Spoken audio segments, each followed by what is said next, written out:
कहानी की शुरुआत एक ऐसे युवक से होती है जिसे अचानक होश आता है। जैसे ही वो अपनी आंखें खोलता है वो पूरी तरह घबरा जाता है। उसे समझ ही नहीं आता कि वो आखिर कहां आ गया है। चारों तरफ का माहौल उसके लिए बिल्कुल अनजान था। तभी उसकी नजर अपने आसपास खड़ी बेहद खूबसूरत स्नेक गर्ल्स पर पड़ती है। पहले तो उसे लगता है कि शायद वो कोई सपना देख रहा है, लेकिन अगले ही पल जब वो अपने शरीर की तरफ देखता है तो उसके होश उड़ जाते हैं। अब वो इंसान नहीं रहा था, वो खुद एक सांप बन चुका था। इतना ही नहीं, बाकी सभी स्नेक गर्ल्स जहां आसानी से अपना ह्यूमन फॉर्म ले सकती थीं, वहीं वो अपनी ट्रांसफॉर्मेशन तक पूरी नहीं कर पा रहा था। उसे देखकर बाकी स्नेक गर्ल्स उसका मजाक उड़ाने लगती हैं। वे कहती हैं कि उसके अंदर कोई ब्लड लाइन ही मौजूद नहीं है। इस दुनिया में ब्लड लाइन 4 टियर में बांटी गई है, हेवन, अर्थ, मिस्टिक और येलो। हर टियर के भी कई ग्रेड होते हैं, लेकिन सबसे कमजोर येलो ब्लड लाइन वाला भी आसानी से ह्यूमन फॉर्म ले सकता है, जबकि उसके अंदर तो सबसे कमजोर ब्लड लाइन भी मौजूद नहीं थी। इसलिए उनकी नजर में वो सिर्फ एक बेकार और निकम्मा सांप था। इसी बीच एक स्नेक गर्ल अचानक चौंक जाती है। वो देखती है कि वो फीमेल नहीं बल्कि एक मेल स्नेक है। ये बात सुनते ही बाकी सभी और भी ज्यादा घृणा करने लगती हैं। वे बताती हैं कि ग्रीन आइड स्नेक क्लैन हमेशा से सिर्फ फीमेल स्नेक्स का क्लैन रहा है। आज तक वहां किसी मेल स्नेक का जन्म नहीं हुआ। ऊपर से उसके अंदर कोई ब्लड लाइन भी नहीं थी। अगर दूसरी क्लैंस को यह बात पता चल गई तो पूरे ग्रीन आइड स्नेक क्लैन की बेइज्जती हो जाएगी। कुछ स्नेक गर्ल्स तो वहीं उसे मार डालने की बात करने लगती हैं। उनका मानना था कि ऐसा निकम्मा मेल स्नेक जिंदा रहने के भी लायक नहीं है। ये सब सुनकर वो अंदर ही अंदर सोचता है कि क्या इस दुनिया में मेल स्नेक होना इतना बड़ा अपराध है। लेकिन तभी क्लैन की बड़ी बहन सभी को रोक देती है। वो साफ कहती है कि चाहे उसकी ब्लड लाइन कितनी भी कमजोर क्यों न हो, सिर्फ मेल होने की वजह से उसका जीने का अधिकार नहीं छीना जा सकता। बड़ी बहन की बात सुनकर बाकी स्नेक गर्ल्स तो चुप हो जाती हैं, लेकिन उनके चेहरे पर नफरत साफ दिखाई दे रही थी। उसी समय अचानक उसके दिमाग में एक आवाज गूंजती है, ultimate devour and evolution system activated. ये आवाज सुनकर वो एकदम चौंक जाता है। उसे समझ आ जाता है कि उसके पास भी इस दुनिया में जीने का एक मौका आ चुका है। सिस्टम उसे बताता है कि अगर वो शक्तिशाली डीमन बीस्ट्स,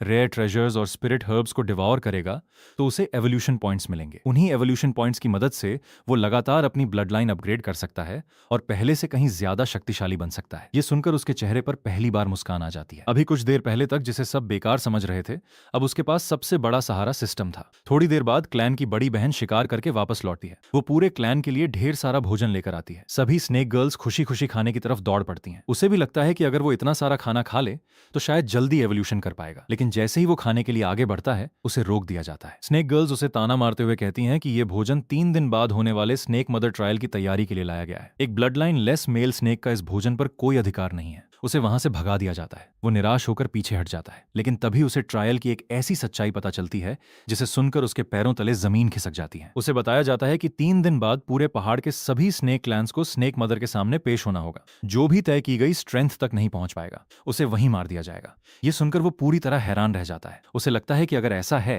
तो सभी लोग यहां से भाग क्यों नहीं जाते, लेकिन उसे पता चलता है कि पूरे मिस्टी माउंटेन के चारों तरफ स्नेक मदर ने एक विशाल बैरियर बना रखा है। कोई भी वहां से बाहर नहीं जा सकता। यानी उसके पास सिर्फ 3 दिन थे, या तो वो ताकत हासिल करे या फिर मौत का इंतजार करे। वो मन ही मन फैसला कर लेता है कि अब उसकी सारी उम्मीद सिर्फ सिस्टम पर टिकी है। इसके बाद वो अकेले जंगल की तरफ निकल पड़ता है। कुछ ही देर बाद उसे एक लेवल 1 गेल वुल्फ दिखाई देता है। वो बिना समय गंवाए उस पर हमला कर देता है। लड़ाई ज्यादा लंबी नहीं चलती और आखिरकार वो गेल वुल्फ को मारकर उसे डिवॉर कर लेता है। अगले ही पल सिस्टम घोषणा करता है कि उसे एवोल्यूशन पॉइंट्स मिल चुके हैं। फिर तुरंत उन पॉइंट्स का इस्तेमाल करके उसकी पहली एवोल्यूशन शुरू हो जाती है। अब वो लेवल 1 डीमन बीस्ट बन चुका था। अपनी नई ताकत महसूस करते ही वो हैरान रह जाता है। उसे लगता है कि उसका पूरा शरीर पहले से कई गुना ज्यादा शक्तिशाली हो गया है। लेकिन तभी उसकी नजर दूर हो रही एक भयानक लड़ाई पर पड़ती है। 2 बेहद शक्तिशाली डीमन बीस्ट्स एक दूसरे से जानलेवा युद्ध कर रहे थे। वो समझ जाता है कि अभी उनके बीच जाना आत्महत्या होगी, इसलिए वो चुपचाप छिपकर इंतजार करने लगता है। काफी देर तक लड़ने के बाद दोनों डीमन बीस्ट्स एक दूसरे को मार डालते हैं। यही मौका देखकर वो तुरंत वहां पहुंचता है और दोनों की लाशों को डिवॉर करना शुरू कर देता है। सिस्टम लगातार घोषणा करने लगता है। उसे भारी मात्रा में एवोल्यूशन पॉइंट्स मिलते हैं। साथ ही उसे पहली टैलेंट एबिलिटी भी मिलती है, ब्लड पॉइजन फैंग्स। इसके बाद वो दूसरे डीमन बीस्ट को भी डिवॉर कर लेता है। इस बार उसे दूसरी टैलेंट एबिलिटी मिलती है, आयरन आर्मर बॉडी। इतने सारे एवोल्यूशन पॉइंट्स मिलने के बाद सिस्टम लगातार अपग्रेड करता जाता है। वो पहले लेवल 2 डीमन बीस्ट और फिर सीधे लेवल 3 डीमन बीस्ट तक पहुंच जाता है। उसका पूरा शरीर बदलने लगता है और अब वो एक साधारण स्नेक नहीं रह जाता। उसकी एवोल्यूशन होकर वो poison marked iron armoured snake बन चुका था। नई शक्ति मिलने के बाद वो अपने शरीर को देखकर खुद भी हैरान रह जाता है। इसी दौरान जंगल में उसे इंसानों का एक समूह दिखाई देता है। वे 3 स्नेक गर्ल्स को पकड़ चुके थे और उन्हें बेचने की तैयारी कर रहे थे। उनके पास कई रेयर हर्ब्स भी मौजूद थे। नंबर 11 तुरंत उनके सामने पहुंच जाता है और उनसे हर्ब्स नीचे रखने के लिए कहता है। इंसान पहले तो उसका मजाक उड़ाते हैं। उन्हें लगता है कि एक ऐसा स्नेक जिसने ह्यूमन फॉर्म तक नहीं लिया उनका क्या बिगाड़ लेगा, लेकिन अगले ही पल लड़ाई शुरू हो जाती है। उनके सारे हमले नंबर 11 के आयरन आर्मर बॉडी पर बेअसर साबित होते हैं। दूसरी तरफ उसके ब्लड पॉइजन फैंग्स इंसानों के लिए बेहद घातक साबित होते हैं। कुछ ही देर में वो सभी दुश्मनों को खत्म कर देता है। तीनों स्नेक गर्ल्स की जान बच जाती है। वे नंबर 11 को पहचान ही नहीं पाती। जब वो खुद बताता है कि वही bloodline less male snake है जिसे कुछ दिन पहले उन्होंने बेकार कहा था, तो तीनों पूरी तरह हैरान रह जाती हैं। लेकिन नंबर 11 साफ कह देता है कि उसने उनकी जान बचाने के लिए लड़ाई नहीं लड़ी। उसे तो सिर्फ उन रेयर हर्ब्स में दिलचस्पी थी। स्नेक गर्ल्स वहां से चली जाती हैं और वो सारे हर्ब्स डिवोर करना शुरू कर देता है। सिस्टम एक बार फिर भारी मात्रा में इवोल्यूशन पॉइंट्स देता है। कुछ ही पलों में वो लेवल 4 डीमन बीस्ट और फिर लेवल 5 डीमन बीस्ट तक पहुंच जाता है। इसके बाद सिस्टम घोषणा करता है कि उसकी कल्टीवेशन डीमन बीस्ट रियम की सीमा पर पहुंच चुकी है। अब उसके जीवन का पहला बड़ा ब्रेक थ्रू शुरू होता है। कुछ ही क्षणों बाद वो सफलतापूर्वक लेवल 1 डीमन सोल्जर रियल में प्रवेश कर जाता है। लेकिन असली चौंकाने वाली बात अभी बाकी थी। सिस्टम उसकी ब्लड लाइन एवोल्यूशन शुरू करता है। अचानक उसके पूरे शरीर से तेज रोशनी निकलने लगती है। उसकी पीठ पर वाटर और फायर से बनी 2 विशाल विंग्स उगाती हैं। फिर सिस्टम घोषणा करता है, congratulations, soaring serpent bloodline awakened. अब वो legendary soaring serpent bloodline का मालिक बन चुका था। नंबर 11 अपनी नई शक्ति को देखकर खुद भी विश्वास नहीं कर पाता। वो समझ जाता है कि अब 3 दिन बाद होने वाले स्नेक मदर ट्रायल में उसे कोई नहीं रोक पाएगा। वो आत्मविश्वास से मुस्कुराते हुए कहता है कि अब देखते हैं कौन उसे ब्लड लाइन लेस कहकर उसका अपमान करता है। कुछ ही देर बाद पूरे मिस्टी माउंटेन के सभी snake clans snake mother trial के लिए इकट्ठा होने लगते हैं। वो भी ग्रीन आइड स्नेक क्लैन के साथ वहां पहुंचता है। पहली बार उसकी नजर स्नेक मदर पर पड़ती है। उसकी भयानक ऑरा पूरे मैदान पर छाई हुई थी। उधर कुछ स्नेक गर्ल्स अब भी उसे देखकर हंस रही थीं। उनका मानना था कि जिसने उन्हें जंगल में बचाया था वो कोई और था। नंबर 11 इतना शक्तिशाली कभी नहीं हो सकता। लेकिन नंबर 11 इस बार सिर्फ मुस्कुराता है। उसे पता था कुछ ही देर बाद पूरी दुनिया अपनी आंखों से उसकी असली ताकत देखने वाली थी। कहानी आगे बढ़ती है स्नेक मदर ट्रायल से, जहां पूरे मिस्टी माउंटेन के सभी स्नेक क्लैंस इकट्ठा हो चुके थे। चारों तरफ अलग अलग ब्लड लाइन वाले स्नेक वॉरियर्स खड़े थे। हर किसी के चेहरे पर तनाव साफ दिखाई दे रहा था, क्योंकि आज सिर्फ ताकत की परीक्षा नहीं होने वाली थी, बल्कि कमजोर साबित होने वालों की मौत भी तय थी। ग्रीन आइड स्नेक क्लैन भी नंबर 11 के साथ वहां पहुंच चुका था। जैसे ही कुछ दूसरे क्लैंस की नजर नंबर 11 पर पड़ती है, वे फिर से उसका मजाक उड़ाने लगते हैं। उनका कहना था कि ग्रीन आइड स्नेक क्लैन के लिए इससे बड़ी शर्म की बात क्या होगी कि उनके बीच अब भी एक ऐसा मेल स्नेक मौजूद है जिसने अभी तक ह्यूमन फॉर्म भी हासिल नहीं किया। लेकिन क्लैन की बड़ी बहन तुरंत उनके सामने खड़ी हो जाती है। वो साफ कह देती है कि ग्रीन आइड स्नेक क्लैन के मामलों में दखल देने का अधिकार किसी और क्लैन को नहीं है। उसी समय स्नेक मदर सबकी तरफ देखकर घोषणा करती है कि अब स्ट्रेंथ असेसमेंट शुरू होने वाला है। जो भी इस परीक्षा में सफल होगा वही आगे अपने क्लैन का भविष्य बदल पाएगा। इतना कहते ही स्नेक मदर अपनी भयानक ऑरा पूरे मैदान में फैला देती है। अगले ही पल ऐसा लगता है जैसे पूरे आकाश का भार हर स्नेक वॉरियर के शरीर पर आ गिरा हो। कई स्नेक पीपल उसी समय घुटनों के बल गिर जाते हैं, कुछ दर्द से चीखने लगते हैं, जबकि कई लोगों के शरीर कांपने लगते हैं। बड़ी बहन तुरंत नंबर 11 के पास आती है और उससे कहती है कि वो उसके पीछे खड़ा रहे, शायद उसकी ऑरा से उसे थोड़ा सहारा मिल जाए। लेकिन नंबर 11 को जल्द ही एहसास हो जाता है कि ये दबाव उसके लिए उतना खतरनाक नहीं है जितना बाकी लोगों के लिए। वो पूरी शांति से खड़ा रहता है। समय बीतता जाता है। एक एक करके कई स्नेक वॉरियर्स हार मान लेते हैं, लेकिन नंबर 11 अब भी बिना झुके खड़ा रहता है।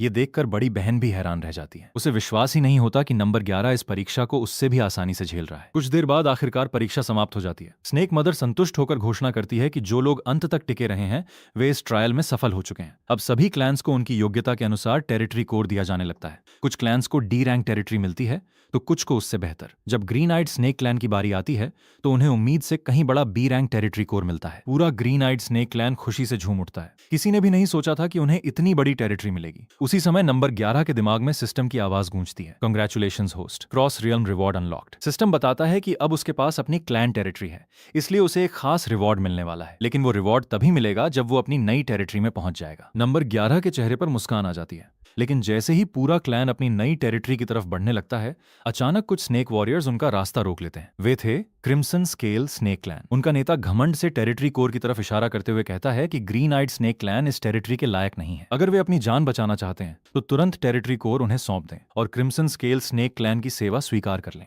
ये सुनते ही ग्रीन आइड स्नेक क्लैन की सभी स्नेक गर्ल्स गुस्से से भर उठती हैं। उनकी बड़ी बहन साफ मना कर देती है, लेकिन क्रिम्सन स्केल क्लैन का नेता हंसने लगता है। वो कहता है कि लगता है उन्हें स्नेक रेस का सबसे बड़ा नियम याद नहीं है। इस दुनिया में हाई ब्लड लाइन हमेशा लो ब्लड लाइन पर शासन करती है। अगर किसी की ब्लड लाइन ऊंची है तो वो नीचे वाली ब्लड लाइन को अपना स्लेव बना सकता है। नंबर 11 ये सुनकर हैरान रह जाता है। उसे पहली बार पता चलता है कि इस दुनिया में सिर्फ ताकत ही नहीं बल्कि ब्लड लाइन भी लोगों की किस्मत तय करती है। बड़ी बहन आगे बढ़कर कहती है कि उसकी ब्लड लाइन मिस्टिक ग्रेड है, लेकिन अगले ही पल क्रिम्सन स्केल क्लैन का नेता अपनी ब्लड लाइन रिलीज कर देता है। पूरे मैदान में भारी ऑरा फैल जाती है। वो गर्व से घोषणा करता है, अर्थ ग्रेड ब्लड लाइन। ये सुनते ही ग्रीन आइड स्नेक क्लैन के सभी सदस्य घबरा जाते हैं। मिस्टिक ग्रेड अर्थ ग्रेड के सामने बिल्कुल कमजोर थी। क्रिम्सन स्केल क्लैन का नेता तुरंत स्नेक मदर की तरफ देखकर अनुरोध करता है कि ग्रीन आइड स्नेक क्लैन को उनके क्लैन का स्लेव घोषित कर दिया जाए। स्नेक मदर बिना किसी हिचकिचाहट की अनुमति दे देती है। ये सुनते ही ग्रीन आइड स्नेक क्लैन की कई स्नेक गर्ल्स रोने लगती हैं। उन्हें पता था कि crimson scale clan female snakes के साथ बेहद क्रूर व्यवहार करता है। अगर वे स्लेव बन गईं तो उनकी जिंदगी खत्म हो जाएगी। क्रिम्सन स्केल क्लैन का नेता टेरिटरी कोर छीनने के लिए आगे बढ़ता है। वो बड़ी बहन को अपने साथ ले जाने की बात करता है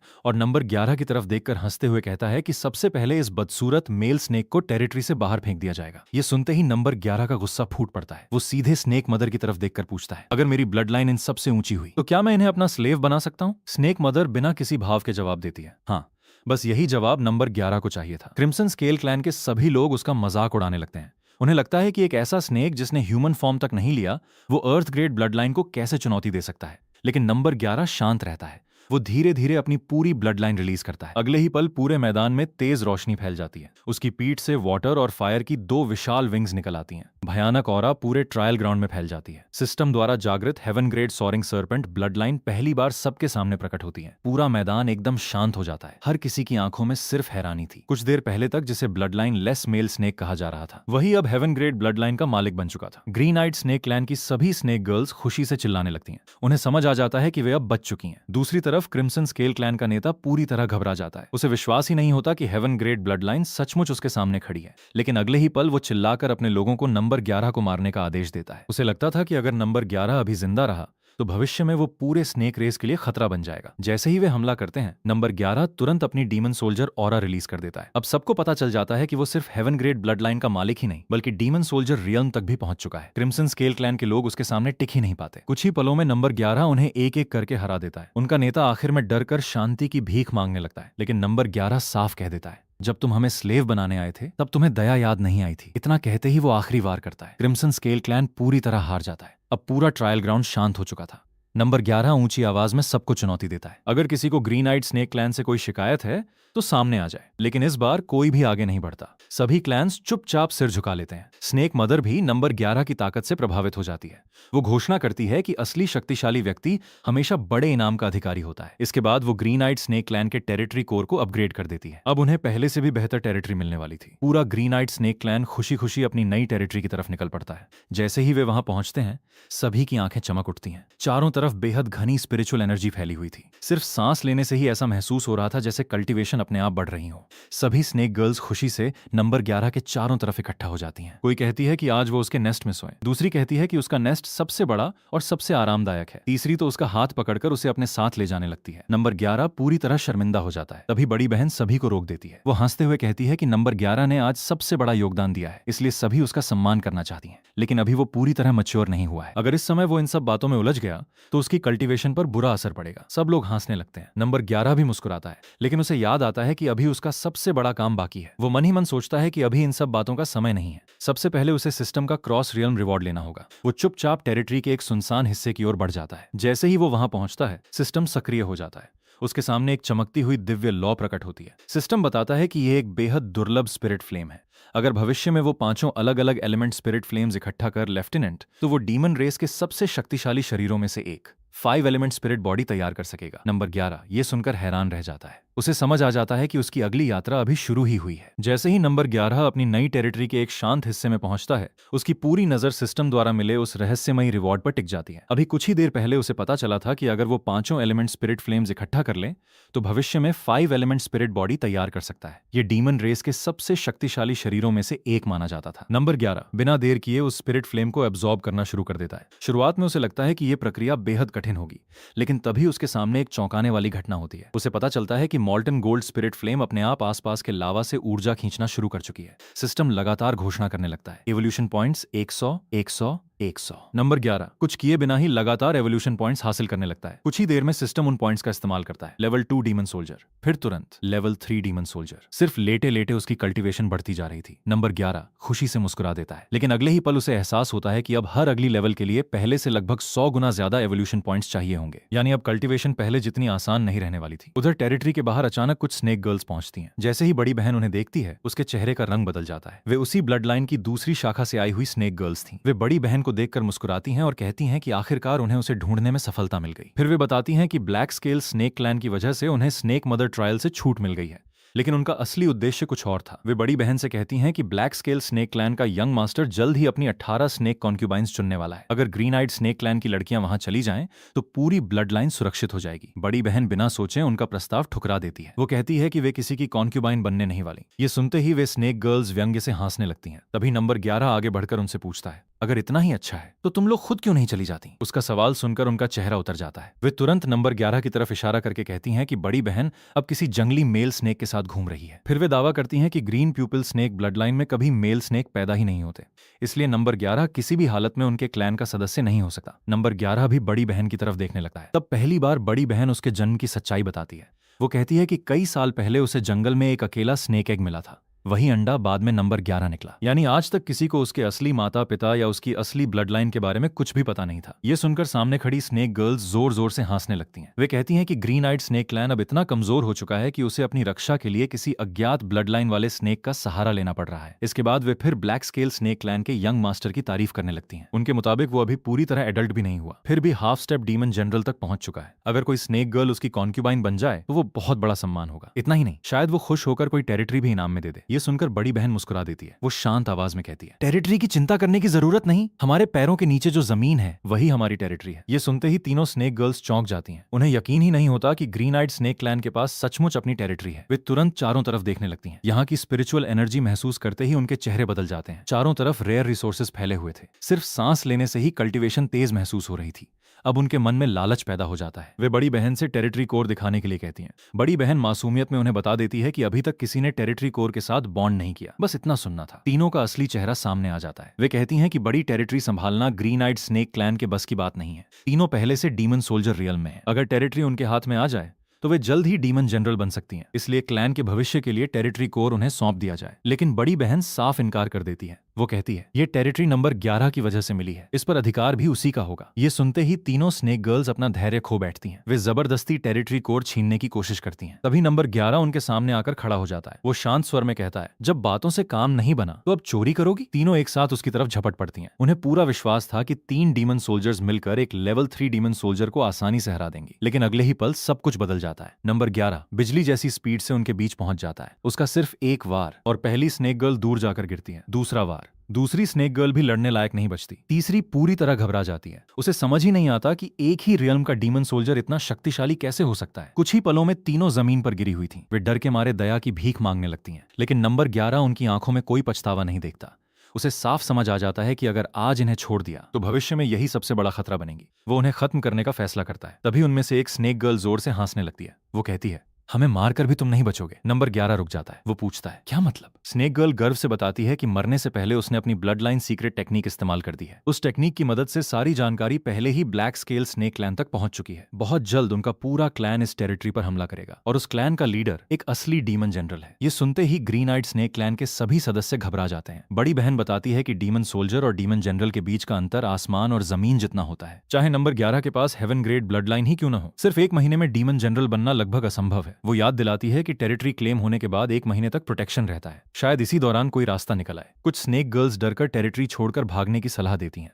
उन्हें लगता है कि ब्लैक स्केल स्नेक क्लैन से लड़ना आत्महत्या होगी। लेकिन नंबर 11 सबकी बातें सुनने के बाद शांत आवाज में सिर्फ एक ही बात कहता है, 1 महीना मेरे लिए काफी है। उसकी आंखों में जरा भी डर नहीं था। वो बड़ी बहन से कहता है कि सबसे पहले टेरिटरी कोर को पूरी तरह रिफाइन किया जाए। जैसे ही रिफाइनमेंट पूरा होगा, टेरिटरी के अंदर मौजूद हर स्पिरिट हर्ब, हर रेयर ट्रेजर और हर रिसोर्स का पता चल जाएगा। कुछ समय बाद बड़ी बहन रिफाइनमेंट पूरा कर लेती है। अब उसे पूरे मोल्टन फायर फॉरेस्ट का नक्शा साफ दिखाई देने लगता है। वो खुशी से नंबर 11 को बताती है कि टेरिटरी के अंदर सैकड़ों साल पुराने स्पिरिट हर्ब्स और अनगिनत रेयर ट्रेजर्स छिपे हुए हैं। नंबर 11 तुरंत फैसला करता है कि अब पूरा क्लैन उसके साथ कल्टीवेशन के लिए बाहर जाएगा। लेकिन तभी बड़ी बहन और बाकी स्नेक गर्ल्स उसे रोक देती हैं। वे पहले ही आपस में एक फैसला कर चुकी थीं। अगले पूरे 1 महीने तक टेरिटरी के अंदर मिलने वाला हर रिसोर्स सिर्फ नंबर 11 के लिए होगा। वे कहती हैं कि बिना डीमन जनरल के कोई भी टेरिटरी ज्यादा समय तक सुरक्षित नहीं रह सकती। अगर नंबर 11 जल्दी डीमन जनरल बन गया तो वही पूरे क्लैन की रक्षा कर पाएगा। बड़ी बहन मुस्कुराकर कहती है, हमें सिर्फ इतना चाहिए, जब तुम इतने शक्तिशाली बन जाओ तो हमें अपने साथ रहने की एक जगह दे देना। उनकी बात सुनकर नंबर 11 हल्का सा मुस्कुरा देता है। वो कहता है,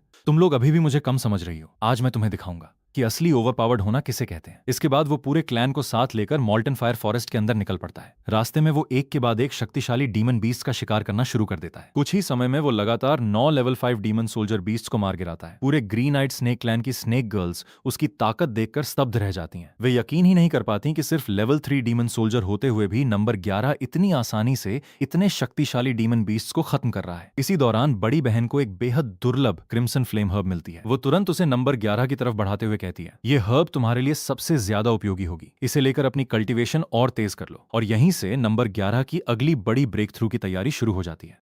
जैसे ही नंबर 11 उस स्पिरिट हर्ब को अब्सॉर्ब करता है, उसके शरीर के अंदर की स्पिरिचुअल एनर्जी तेजी से बढ़ने लगती है। उसी समय सामने एक और लेवल 5 डीमन सोल्जर बीस्ट आ जाता है। नंबर 11 बिना किसी डर के सीधे उस पर टूट पड़ता है। कुछ ही देर में वो बीस्ट भी उसके सामने हार जाता है। सिस्टम तुरंत घोषणा करता है 500 एवोल्यूशन पॉइंट्स ऑब्टेन्ड। फिर बिना देर किए एवोल्यूशन शुरू हो जाती है। Host consumed 4000 evolution points. Level 4 demon soldier achieved. नई रियल्म में पहुंचते ही नंबर 11 के पूरे शरीर से शक्तिशाली ऑरा निकलने लगती है। लेकिन असली खुशी तब होती है जब सिस्टम उसे एक नई टैलेंट एबिलिटी देता है, मॉल्टन रॉर। सिस्टम बताता है कि यह स्किल दुश्मन को जबरदस्ती 3 सेकंड के लिए स्टन कर सकती है। नंबर 11 खुशी से मुस्कुरा उठता है। अब उसके पास अटैक, डिफेंस, पॉइजन और स्टन, चारों तरह की शक्तियां मौजूद थीं। लेकिन सिस्टम यहीं नहीं रुकता।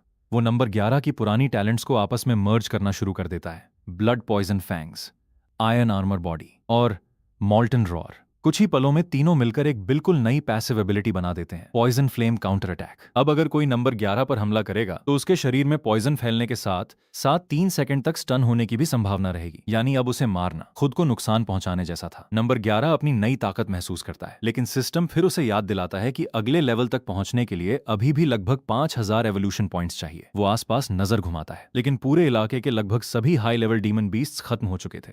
अब आगे बढ़ने के लिए उसे कोई नया मौका तलाशना होगा। उसी समय बड़ी बहन उसकी तरफ देखकर मुस्कुराती है। वो कहती है कि नंबर 11 की कल्टीवेशन इतनी तेजी से बढ़ रही है कि अब बाकी सभी उसके पीछे छूटते जा रहे हैं। नंबर 11 भी मुस्कुराकर जवाब देता है, मैंने पहले ही कहा था कि तुम लोगों को अपने रिसोर्सेज छोड़ने की जरूरत नहीं है। वो फैसला करता है कि वापस टेरिटरी पहुंचने के बाद सारे स्पिरिट हर्ब्स पूरे क्लैन में बराबर बांटे जाएंगे। बड़ी बहन उसकी बात सुनकर संतुष्ट हो जाती है, लेकिन तभी सिस्टम अचानक वार्निंग देता है, स्पेशल ट्रेजर डिटेक्टेड। लगभग 12 मील दूर एक बेहद दुर्लभ स्पिरिट फ्लेम प्रकट हुई थी। उसका नाम था green lotus core flame. System बताता है कि यह साधारण स्पिरिट फ्लेम नहीं बल्कि एक हेवनली ट्रेजर है। अगर नंबर 11 इसे सफलतापूर्वक अब्सॉर्ब कर ले तो डीमन जनरल रियल्म तक पहुंचने की उसकी राह बहुत आसान हो जाएगी। ये सुनते ही नंबर 11 की आंखों में चमक आ जाती है, लेकिन बड़ी बहन तुरंत उसे रोक देती है। वो बताती है कि green lotus core flame snake mother की टेरिटरी से बाहर मौजूद है। उसके आगे की जगह पूरी तरह लॉलेस लैंड है। वहां मिस्टी माउंटेन के सबसे ताकतवर डीमन क्लैंस घूमते रहते हैं। जरा सी गलती और मौत तय है। लेकिन नंबर 11 का फैसला बदलने वाला नहीं था। वो शांत आवाज में कहता है, ये स्पिरिट फ्लेम ही मुझे डीमन जनरल बनाएगी। मैं इसे किसी भी कीमत पर हासिल करूंगा। इतना कहकर वो अकेला ही आगे बढ़ जाता है। कुछ देर बाद वो एक विशाल झील के किनारे पहुंचता है। झील के बीचों बीच हरे रंग की दिव्य अग्नि जल रही थी। वही थी ग्रीन लोटस कोर फ्लेम। लेकिन नंबर 11 अकेला नहीं था। उस ट्रेजर के चारों तरफ पहले से कई बड़े डीमन क्लैंस के एक्सपर्ट्स खड़े थे। उनमें pig demon clan, snake demon clan और मिस्टी माउंटेन की 5 सबसे बड़ी शक्तियों के सदस्य मौजूद थे। सबके सब हाफ स्टेप डीमन जनरल थे। ग्रीन आइड स्नेक क्लैन की स्नेक गर्ल्स ये देखकर घबरा जाती हैं। उन्हें समझ आ जाता है कि इतनी बड़ी शक्तियों के सामने उनका टिकना नामुमकिन है। लेकिन तभी पिग डीमन क्लैन का एक एक्सपर्ट नंबर 11 की तरफ देखकर हंसते हुए कहता है, इतने अच्छे चेहरे वाला लड़का शायद इस ट्रेजर का असली मालिक हो सकता है। वो उसे आगे जाकर स्पिरिट फ्लेम लेने के लिए उकसाने लगता है। बाकी एक्सपर्ट्स भी उसकी बात का साथ देते हैं। वे बार बार कहते हैं, जाओ, ट्रेजर तुम्हारा इंतजार कर रही है। लेकिन नंबर 11 तुरंत समझ जाता है कि वे उसे मोहरा बनाना चाहते हैं। उसी समय पिग डीमन क्लैन का एक दूसरा एक्सपर्ट धीरे से उसे चेतावनी देता है। वो कहता है, बाकी सब तुम्हें बलि का बकरा बना रहे हैं। झील के बीच जो आयन स्केल लिजर्ड पड़ा है वो अभी भी half step demon general level का बीस्ट है। घायल होने के बावजूद वो 10 लेवल 4 डीमन सोल्जर्स को एक साथ मार सकता है। नंबर 11 उसकी बात ध्यान से सुनता है, फिर दूर पड़े घायल आयरन स्केल लिजर्ड को देखता है। वो समझ जाता है कि बाकी सभी उसके मरने का इंतजार कर रहे हैं। अगर वो लिजर्ड को मारने में सफल हो गया तो वे तैयार ट्रेजर छीन लेंगे। लेकिन नंबर 11 के दिमाग में कुछ और ही चल रहा था। वो मन ही मन मुस्कुराकर सोचता है, तुम लोगों को ये मरता हुआ बीस्ट दिखाई दे रहा है, मुझे तो सिर्फ एक चलता फिरता एक्सपीरियंस पैक दिखाई दे रहा है। इतना सोचकर वो बिना किसी हिचकिचाहट के सीधे आयरन स्केल लिजर्ड की तरफ बढ़ जाता है। बाकी सभी एक्सपर्ट्स उसे देखकर हंसने लगते हैं। उन्हें पूरा विश्वास था कि कुछ ही सेकंड में ये लड़का मर जाएगा। बड़ी बहन घबराकर उसे वापस बुलाने की कोशिश करती है। वो चिल्लाकर कहती है, नंबर 11 वापस आ जाओ। लेकिन नंबर 11 बिना पीछे देखे सिर्फ एक ही बात कहता है, मुझ पर भरोसा रखो। अगले ही पल वो अपनी heaven grade soaring serpent bloodline activate कर देता है। वाटर और फायर की विशाल विंग्स पूरे आकाश में फैल जाती हैं। भयानक ऑरा पूरे झील के किनारे फैल जाती हैं। बाकी एक्सपर्ट्स पहली बार गंभीर हो जाते हैं। उन्हें एहसास होता है कि ये कोई साधारण डीमन सोल्जर नहीं है। लेकिन उनमें से एक फिर भी हंसते हुए कहता है, ब्लड लाइन चाहे जितनी बड़ी हो, आखिर है तो सिर्फ लेवल 4 डीमन सोल्जर। उधर आयरन स्केल लिजर्ड पूरी ताकत से नंबर 11 पर हमला करता है, लेकिन उसके पहले ही वार से सभी चौंक जाते हैं। नंबर 11 का शरीर जरा भी नहीं हिलता। आयरन आर्मर बॉडी उसकी पूरी रक्षा कर लेती है। कुछ ही पल बाद उसके ब्लड पॉइजन फैंग्स लिजर्ड के शरीर में धंस जाते हैं। धीरे धीरे जहर पूरे शरीर में फैलने लगता है। अचानक नंबर 11 की नई पैसिव एबिलिटी भी एक्टिवेट हो जाती है, poison flame counter attack. Iron scale lizard अचानक 3 सेकंड के लिए स्टन हो जाता है। नंबर 11 यही मौका पकड़ लेता है। वो लगातार कई तेज हमले करता है। कुछ ही क्षणों बाद विशाल आयन स्केल लिजर्ड जमीन पर गिर पड़ता है। नंबर 11 बिना समय गंवाए उसे डिवावर कर लेता है। सिस्टम तुरंत घोषणा करता है, half step demon general beast devoured. इसके साथ ही उसे एक नई टैलेंट एबिलिटी मिलती है, शैडो स्केल स्टेल्थ। सिस्टम बताता है कि यह एक बेहद दुर्लभ मूवमेंट टैलेंट है। इसकी मदद से नंबर 11 की स्पीड कई गुना बढ़ जाएगी। लेकिन यह talent poison flame counter attack के साथ मर्ज नहीं होगी, ये अलग स्किल की तरह काम करेगी। नंबर 11 मुस्कुराता है। उसे ठीक उसी समय ग्रीन लोटस कोर फ्लेम भी मिल जाती है। वो उसे लेकर वापस जाने लगता है, लेकिन तभी चारों तरफ खड़े एक्सपर्ट्स उसका रास्ता रोक लेते हैं। वे कहते हैं कि आयरन स्केल लिजर्ड को घायल उन्होंने किया था, इसलिए ग्रीन लोटस कोर फ्लेम पर पहला अधिकार उनका है। एक एक्सपर्ट धमकी देता है कि इतनी बड़ी हेवनली ट्रेजर एक लेवल 4 डीमन सोल्जर के हाथ में नहीं रह सकती। बड़ी बहन तुरंत नंबर 11 के सामने आकर खड़ी हो जाती है। वो कहती है, तुम भाग जाओ, मैं इन्हें रोकती हूँ। लेकिन नंबर 11 मुस्कुराकर उसे पीछे हटने का इशारा करता है। फिर अचानक वो जोर से कहता है, मैं ब्लैक स्केल स्नेक क्लैन का यंग मास्टर हूँ। क्या तुम लोग सच में मेरी स्पिरिट फ्लेम छीनना चाहते हो? कुछ पल के लिए सभी एक्सपर्ट्स रुक जाते हैं, लेकिन अगले ही पल उनमें से एक हंसने लगता है। वो कहता है, ये लॉलेस लैंड है, यहाँ किसी क्लैन का नाम काम नहीं आएगा, तुम्हें यहीं मार देंगे, किसी को पता भी नहीं चलेगा। चारों एक्सपर्ट्स एक साथ उसकी तरफ बढ़ते हैं। नंबर 11 शांत स्वर में कहता है, अगर स्पिरिट फ्लेम चाहिए तो पहले मुझे पकड़ कर दिखाओ। इतना कहते ही वो अपनी नई टैलेंट एबिलिटी एक्टिवेट कर देता है, शैडो स्केल स्टेल्थ। अगले ही पल उसका शरीर धुंधला पड़ जाता है। उसकी स्पीड इतनी बढ़ जाती है कि चारों half step demon general experts उसकी परछाई तक नहीं पकड़ पाते।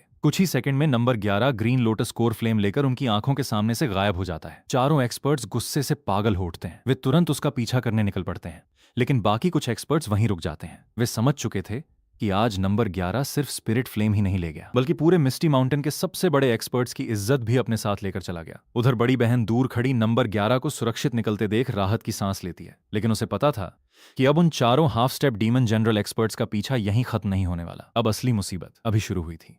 कहानी आगे बढ़ती है ग्रीन आइड स्नेक क्लैन की नई टेरिटरी से, जहां नंबर 11 अपनी कल्टीवेशन को और तेज करने की तैयारी कर रहा था। ब्लैक स्केल स्नेक क्लैन का खतरा अभी भी उनके सिर पर मंडरा रहा था, इसलिए उसके पास समय बहुत कम था। अगर अगले 1 महीने के अंदर वो डीमन जनरल रियम तक नहीं पहुंचा तो पूरा क्लैन तबाह हो सकता था। बड़ी बहन बाकी स्नेक गर्ल्स में स्पिरिट हर्ब्स बांटने चली जाती है, जबकि नंबर 11 अकेले कल्टीवेशन शुरू कर देता है। जैसे ही वो सिस्टम में जमा हुए एवोल्यूशन पॉइंट्स का इस्तेमाल करता है, तुरंत घोषणा होती है, host consumed 5000 evolution points, level 5 demon soldier achieved.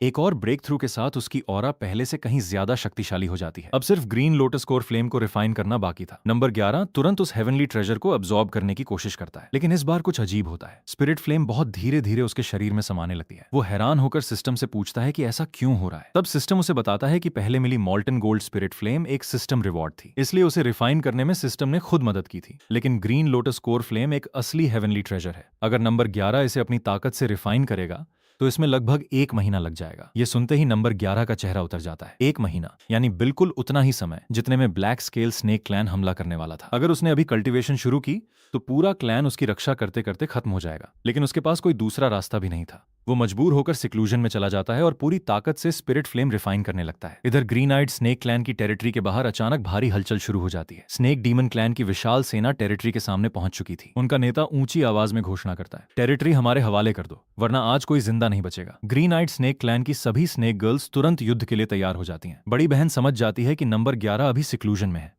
अगर उसकी कल्टीवेशन बीच में टूट गई तो सारी मेहनत बेकार हो जाएगी, इसलिए वो फैसला करती है कि चाहे जान चली जाए लेकिन किसी भी कीमत पर टेरिटरी की रक्षा की जाएगी। भीषण लड़ाई शुरू हो जाती है। स्नेक डीमन क्लैन की संख्या बहुत ज्यादा थी। ग्रीन आइड स्नेक क्लैन लगातार पीछे धकेला जा रहा था। कई स्नेक गर्ल्स गंभीर रूप से घायल हो जाती हैं, फिर भी कोई पीछे हटने को तैयार नहीं होता। उन्हें सिर्फ एक उम्मीद थी, नंबर 11 समय पर बाहर आ जाएगा। लेकिन तभी दूर से एक और विशाल सेना आती दिखाई देती है। सबको पहले लगता है कि शायद मदद पहुंच गई है, लेकिन अगले ही पल सबके चेहरे बदल जाते हैं। ये था ब्लैक स्केल स्नेक क्लैन का यंग मास्टर। वो अपनी पूरी सेना के साथ टेरिटरी पर पहुंच चुका था। जैसे ही वो उतरता है, गुस्से से चिल्लाता है, वो नीच मेल स्नेक कहां है जिसने मेरा नाम इस्तेमाल करके मुझे बदनाम किया। वो बताता है कि नंबर 11 ने उसका नाम लेकर दूसरे डीमन क्लैंस को उकसाया था। इसी वजह से रात में 3 अलग अलग बीस्ट क्लैंस ने उस पर हमला कर दिया।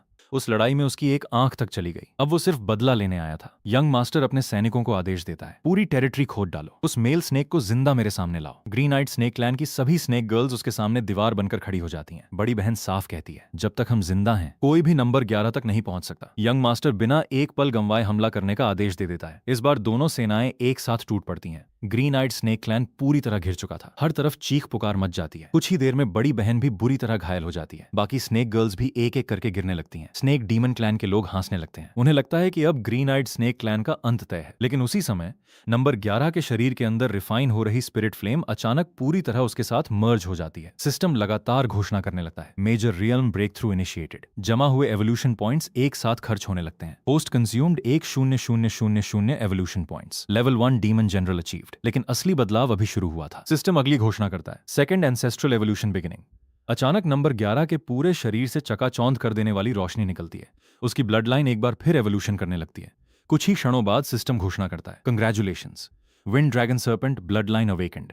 अब उसके पास सिर्फ वाटर और फायर विंग्स नहीं थी, उनके साथ विंड और थंडर की 2 नई विंग्स भी प्रकट हो चुकी थी। चारों एलिमेंट की शक्ति उसके शरीर में एक साथ बहने लगी। पूरी टेरिटरी उसकी ऑरा से कांप उठती है। युद्ध कर रहे सभी लोग एक साथ उसकी तरफ देखने लगते हैं।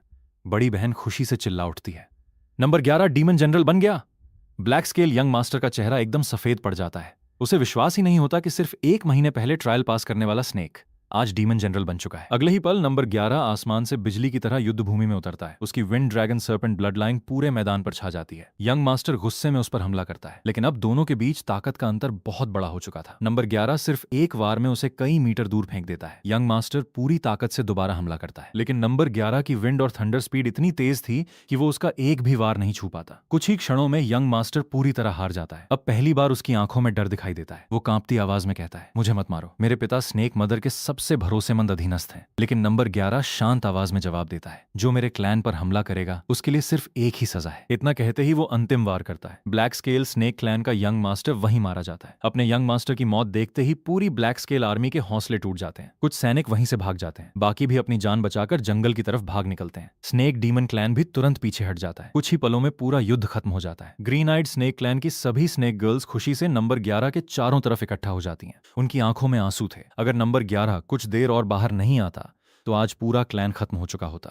लेकिन बड़ी बहन उसे याद दिलाती है कि असली खतरा अभी खत्म नहीं हुआ। ब्लैक स्केल स्नेक क्लैन का chief peak demon general realm का एक्सपर्ट है। अगर वो खुद आ गया तो लड़ाई पहले से कहीं कठिन होगी। लेकिन नंबर 11 मुस्कुराकर कहता है, उसकी चिंता मत करो। उसी समय कहानी दूसरी तरफ जाती है। ब्लैक स्केल स्नेक क्लैन का चीफ अभी स्नेक मदर के पैलेस में मौजूद था। वो लंबे समय की कल्टीवेशन के बाद आखिरकार डीमन किंग रियल्म में ब्रेक थ्रू कर चुका था। वो स्नेक मदर के सामने सिर झुकाकर उसका धन्यवाद करता है।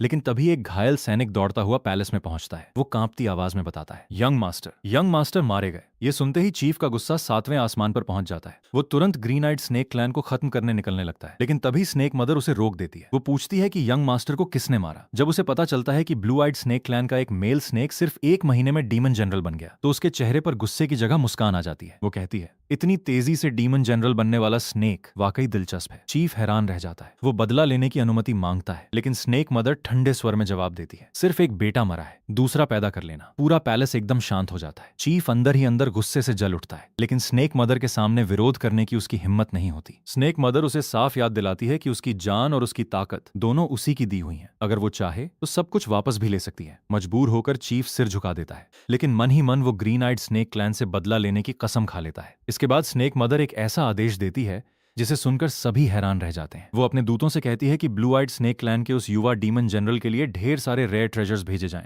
कुछ ही समय बाद स्नेक मदर का दूत ग्रीन आइड स्नेक क्लैन पहुंचता है। वो अपने साथ 300 साल पुराना ब्लड गिनसेंग, दुर्लभ डीप सी ब्लैक आयरन और कई कीमती रिसोर्सेज लेकर आता है। उधर नंबर 11 और बाकी स्नेक गर्ल्स इसी बीच ब्लैक स्केल स्नेक क्लैन की टेरिटरी में पहुंच चुके थे। वे वहां मौजूद रिसोर्सेज अपने साथ ले रहे थे। नंबर 11 तो यहां तक कह देता है कि जब तक ब्लैक स्केल चीफ वापस नहीं आता, पूरी टेरिटरी खाली कर दो। इतने में अचानक स्नेक मदर का दूत वहां पहुंच जाता है। ब्लैक स्केल क्लैन के बचे हुए लोग खुश हो जाते हैं। उन्हें लगता है कि अब नंबर 11 की मौत तय है, लेकिन अगले ही पल सबकी आंखें फटी रह जाती हैं। दूत सीधे नंबर 11 के सामने झुक जाता है। वो घोषणा करता है, स्नेक मदर ने तुम्हें रिवॉर्ड भेजा है। आज से ब्लैक स्केल स्नेक क्लैन की पूरी territory green eyed snake clan में मिला दी जाती है। ये सुनते ही ब्लैक स्केल क्लैन के सभी लोग पूरी तरह स्तब्ध रह जाते हैं। उन्हें यकीन ही नहीं होता कि जिस क्लैन को खत्म होना चाहिए था, उसी को स्नेक मदर इनाम दे रही है। लेकिन दूत की बात अभी खत्म नहीं हुई थी। वो नंबर 11 की तरफ देखकर कहता है, स्नेक मदर तुम्हें अपने पैलेस में बुला रही है। नंबर 11 कुछ पल के लिए चुप हो जाता है। उसे समझ नहीं आता, जिसने अभी अभी ब्लैक स्केल यंग मास्टर को मार डाला, उसी को स्नेक मदर आखिर अपने पैलेस क्यों बुलाना चाहती है। लेकिन उसे बिल्कुल अंदाजा नहीं था कि स्नेक मदर की असली दिलचस्पी उसकी ताकत में नहीं, बल्कि उसकी हेवन ग्रेड ब्लड लाइन में थी। स्नेक मदर के पैलेस में पहुंचने के बाद भी नंबर 11 पूरी तरह सहज नहीं था। जब से वो अंदर आया था, उसे लगातार महसूस हो रहा था कि स्नेक मदर की नजरें हर पल उसी पर टिकी हुई हैं। वो जितनी देर पैलेस में रहता उतना ही ज्यादा उसे लगता कि इस पूरे मामले में कुछ न कुछ जरूर छिपा हुआ है। इतने में उसकी नजर पैलेस में खड़े एक और डीमन पर पड़ती है। वो कोई और नहीं बल्कि ब्लैक स्केल स्नेक क्लैन का चीफ था। नंबर 11 उसे पहचान नहीं पाता, इसलिए मन ही मन सोचने लगता है कि आखिर ये बूढ़ा डीमन कौन है। तभी सिस्टम उसे याद दिलाता है कि यही ब्लैक स्केल स्नेक क्लैन का चीफ है। कुछ ही देर पहले यही अपने बेटे की मौत का बदला लेने के लिए चीख चीख कर उसे मारने की कसम खा रहा था। नंबर 11 अंदर ही अंदर मुस्कुरा देता है। उधर ब्लैक स्केल चीफ की आंखों में नफरत साफ दिखाई दे रही थी, लेकिन स्नेक मदर के सामने उसकी कुछ भी बोलने की हिम्मत नहीं थी। उसी समय स्नेक मदर हाथ के इशारे से नंबर 11 को अपने पास बुलाती है। नंबर 11 बिना विरोध किए आगे बढ़ जाता है। इसके बाद स्नेक मदर उसे पैलेस के सबसे सुरक्षित हिस्से में ले जाती है। वहां एक विशाल ब्लड पूल मौजूद था। पूरा ब्लड पूल गाढ़े लाल रंग की ऊर्जा से भरा हुआ था और उससे निकलने वाली ऑरा बेहद शक्तिशाली थी। ब्लैक स्केल चीफ ये देखकर और भी ज्यादा जलने लगता है। वो मन ही मन सोचता है कि उसने इतने वर्षों तक स्नेक मदर की सेवा की, लेकिन उसे कभी भी इस जगह में प्रवेश करने की अनुमति नहीं मिली। आज वही मौका नंबर 11 को मिल रहा था। स्नेक मदर शांत स्वर में कहती है, ये अवेकनिंग ब्लड पूल है। ये डीमन क्लैन की ब्लड लाइन को और भी शक्तिशाली बना सकता है। नंबर 11 बिना देर किए ब्लड पूल में उतर जाता है। जैसे ही वो कल्टीवेशन शुरू करता है, ब्लड पूल की सारी ऊर्जा उसके शरीर की तरफ दौड़ने लगती है। सिस्टम लगातार घोषणा करने लगता है, evolution points 2000, evolution points 2000, evolution points 2000। इतनी तेज गति से एवोल्यूशन पॉइंट्स मिलने लगते हैं कि नंबर 11 खुद भी हैरान रह जाता है। कुछ ही क्षणों में लाखों एवोल्यूशन पॉइंट्स जमा हो जाते हैं। सिस्टम तुरंत उन्हें इस्तेमाल करता है। Host consumed 1,0,0,0,0 evolution points. Level 2 demon general achieved. Number 11 की कल्टीवेशन फिर से बढ़ जाती है। वो हैरानी से पूरे ब्लड पूल की तरफ देखता है। उसे महसूस होता है कि अगर वो इस पूरे ब्लड पूल की शक्ति अब्सॉर्ब कर लेफ्टिनेंट तो शायद सीधे डीमन किंग रियल्म तक पहुंच सकता है। अब उसे समझ आने लगता है कि ब्लैक स्केल चीफ उसके प्रति इतना ईर्ष्यालु क्यों था। इतनी दुर्लभ जगह किसी को भी आसानी से नहीं मिल सकती थी। लेकिन तभी अचानक उसकी कल्टीवेशन रुक जाती है। वो दोबारा ब्लड पूल की ऊर्जा अब्सॉर्ब करने की कोशिश करता है, लेकिन इस बार सिस्टम उसे रोक देता है। सिस्टम बताता है कि उसकी फाउंडेशन फिलहाल अपनी सीमा तक पहुंच चुकी है। अगर वो जबरदस्ती और ऊर्जा अब्सॉर्ब करेगा तो उसका शरीर उस शक्ति को सहन नहीं कर पाएगा। नंबर 11 मजबूरी में कल्टीवेशन रोक देता है। स्नेक मदर मुस्कुराकर उससे पूछती है, मेरा अवेकनिंग ब्लड पूल कैसा लगा? नंबर 11 सम्मान से सिर झुकाकर उसका धन्यवाद करता है, लेकिन उसके मन में अब भी एक सवाल घूम रहा था। स्नेक मदर आखिर उसके साथ इतना अच्छा व्यवहार क्यों कर रही थी? तभी स्नेक मदर खुद उससे कहती है, तुम्हारी प्रतिभा बहुत असाधारण है, मुझे तुमसे बहुत उम्मीदें हैं। फिर वो अचानक एक अजीब आदेश देती है।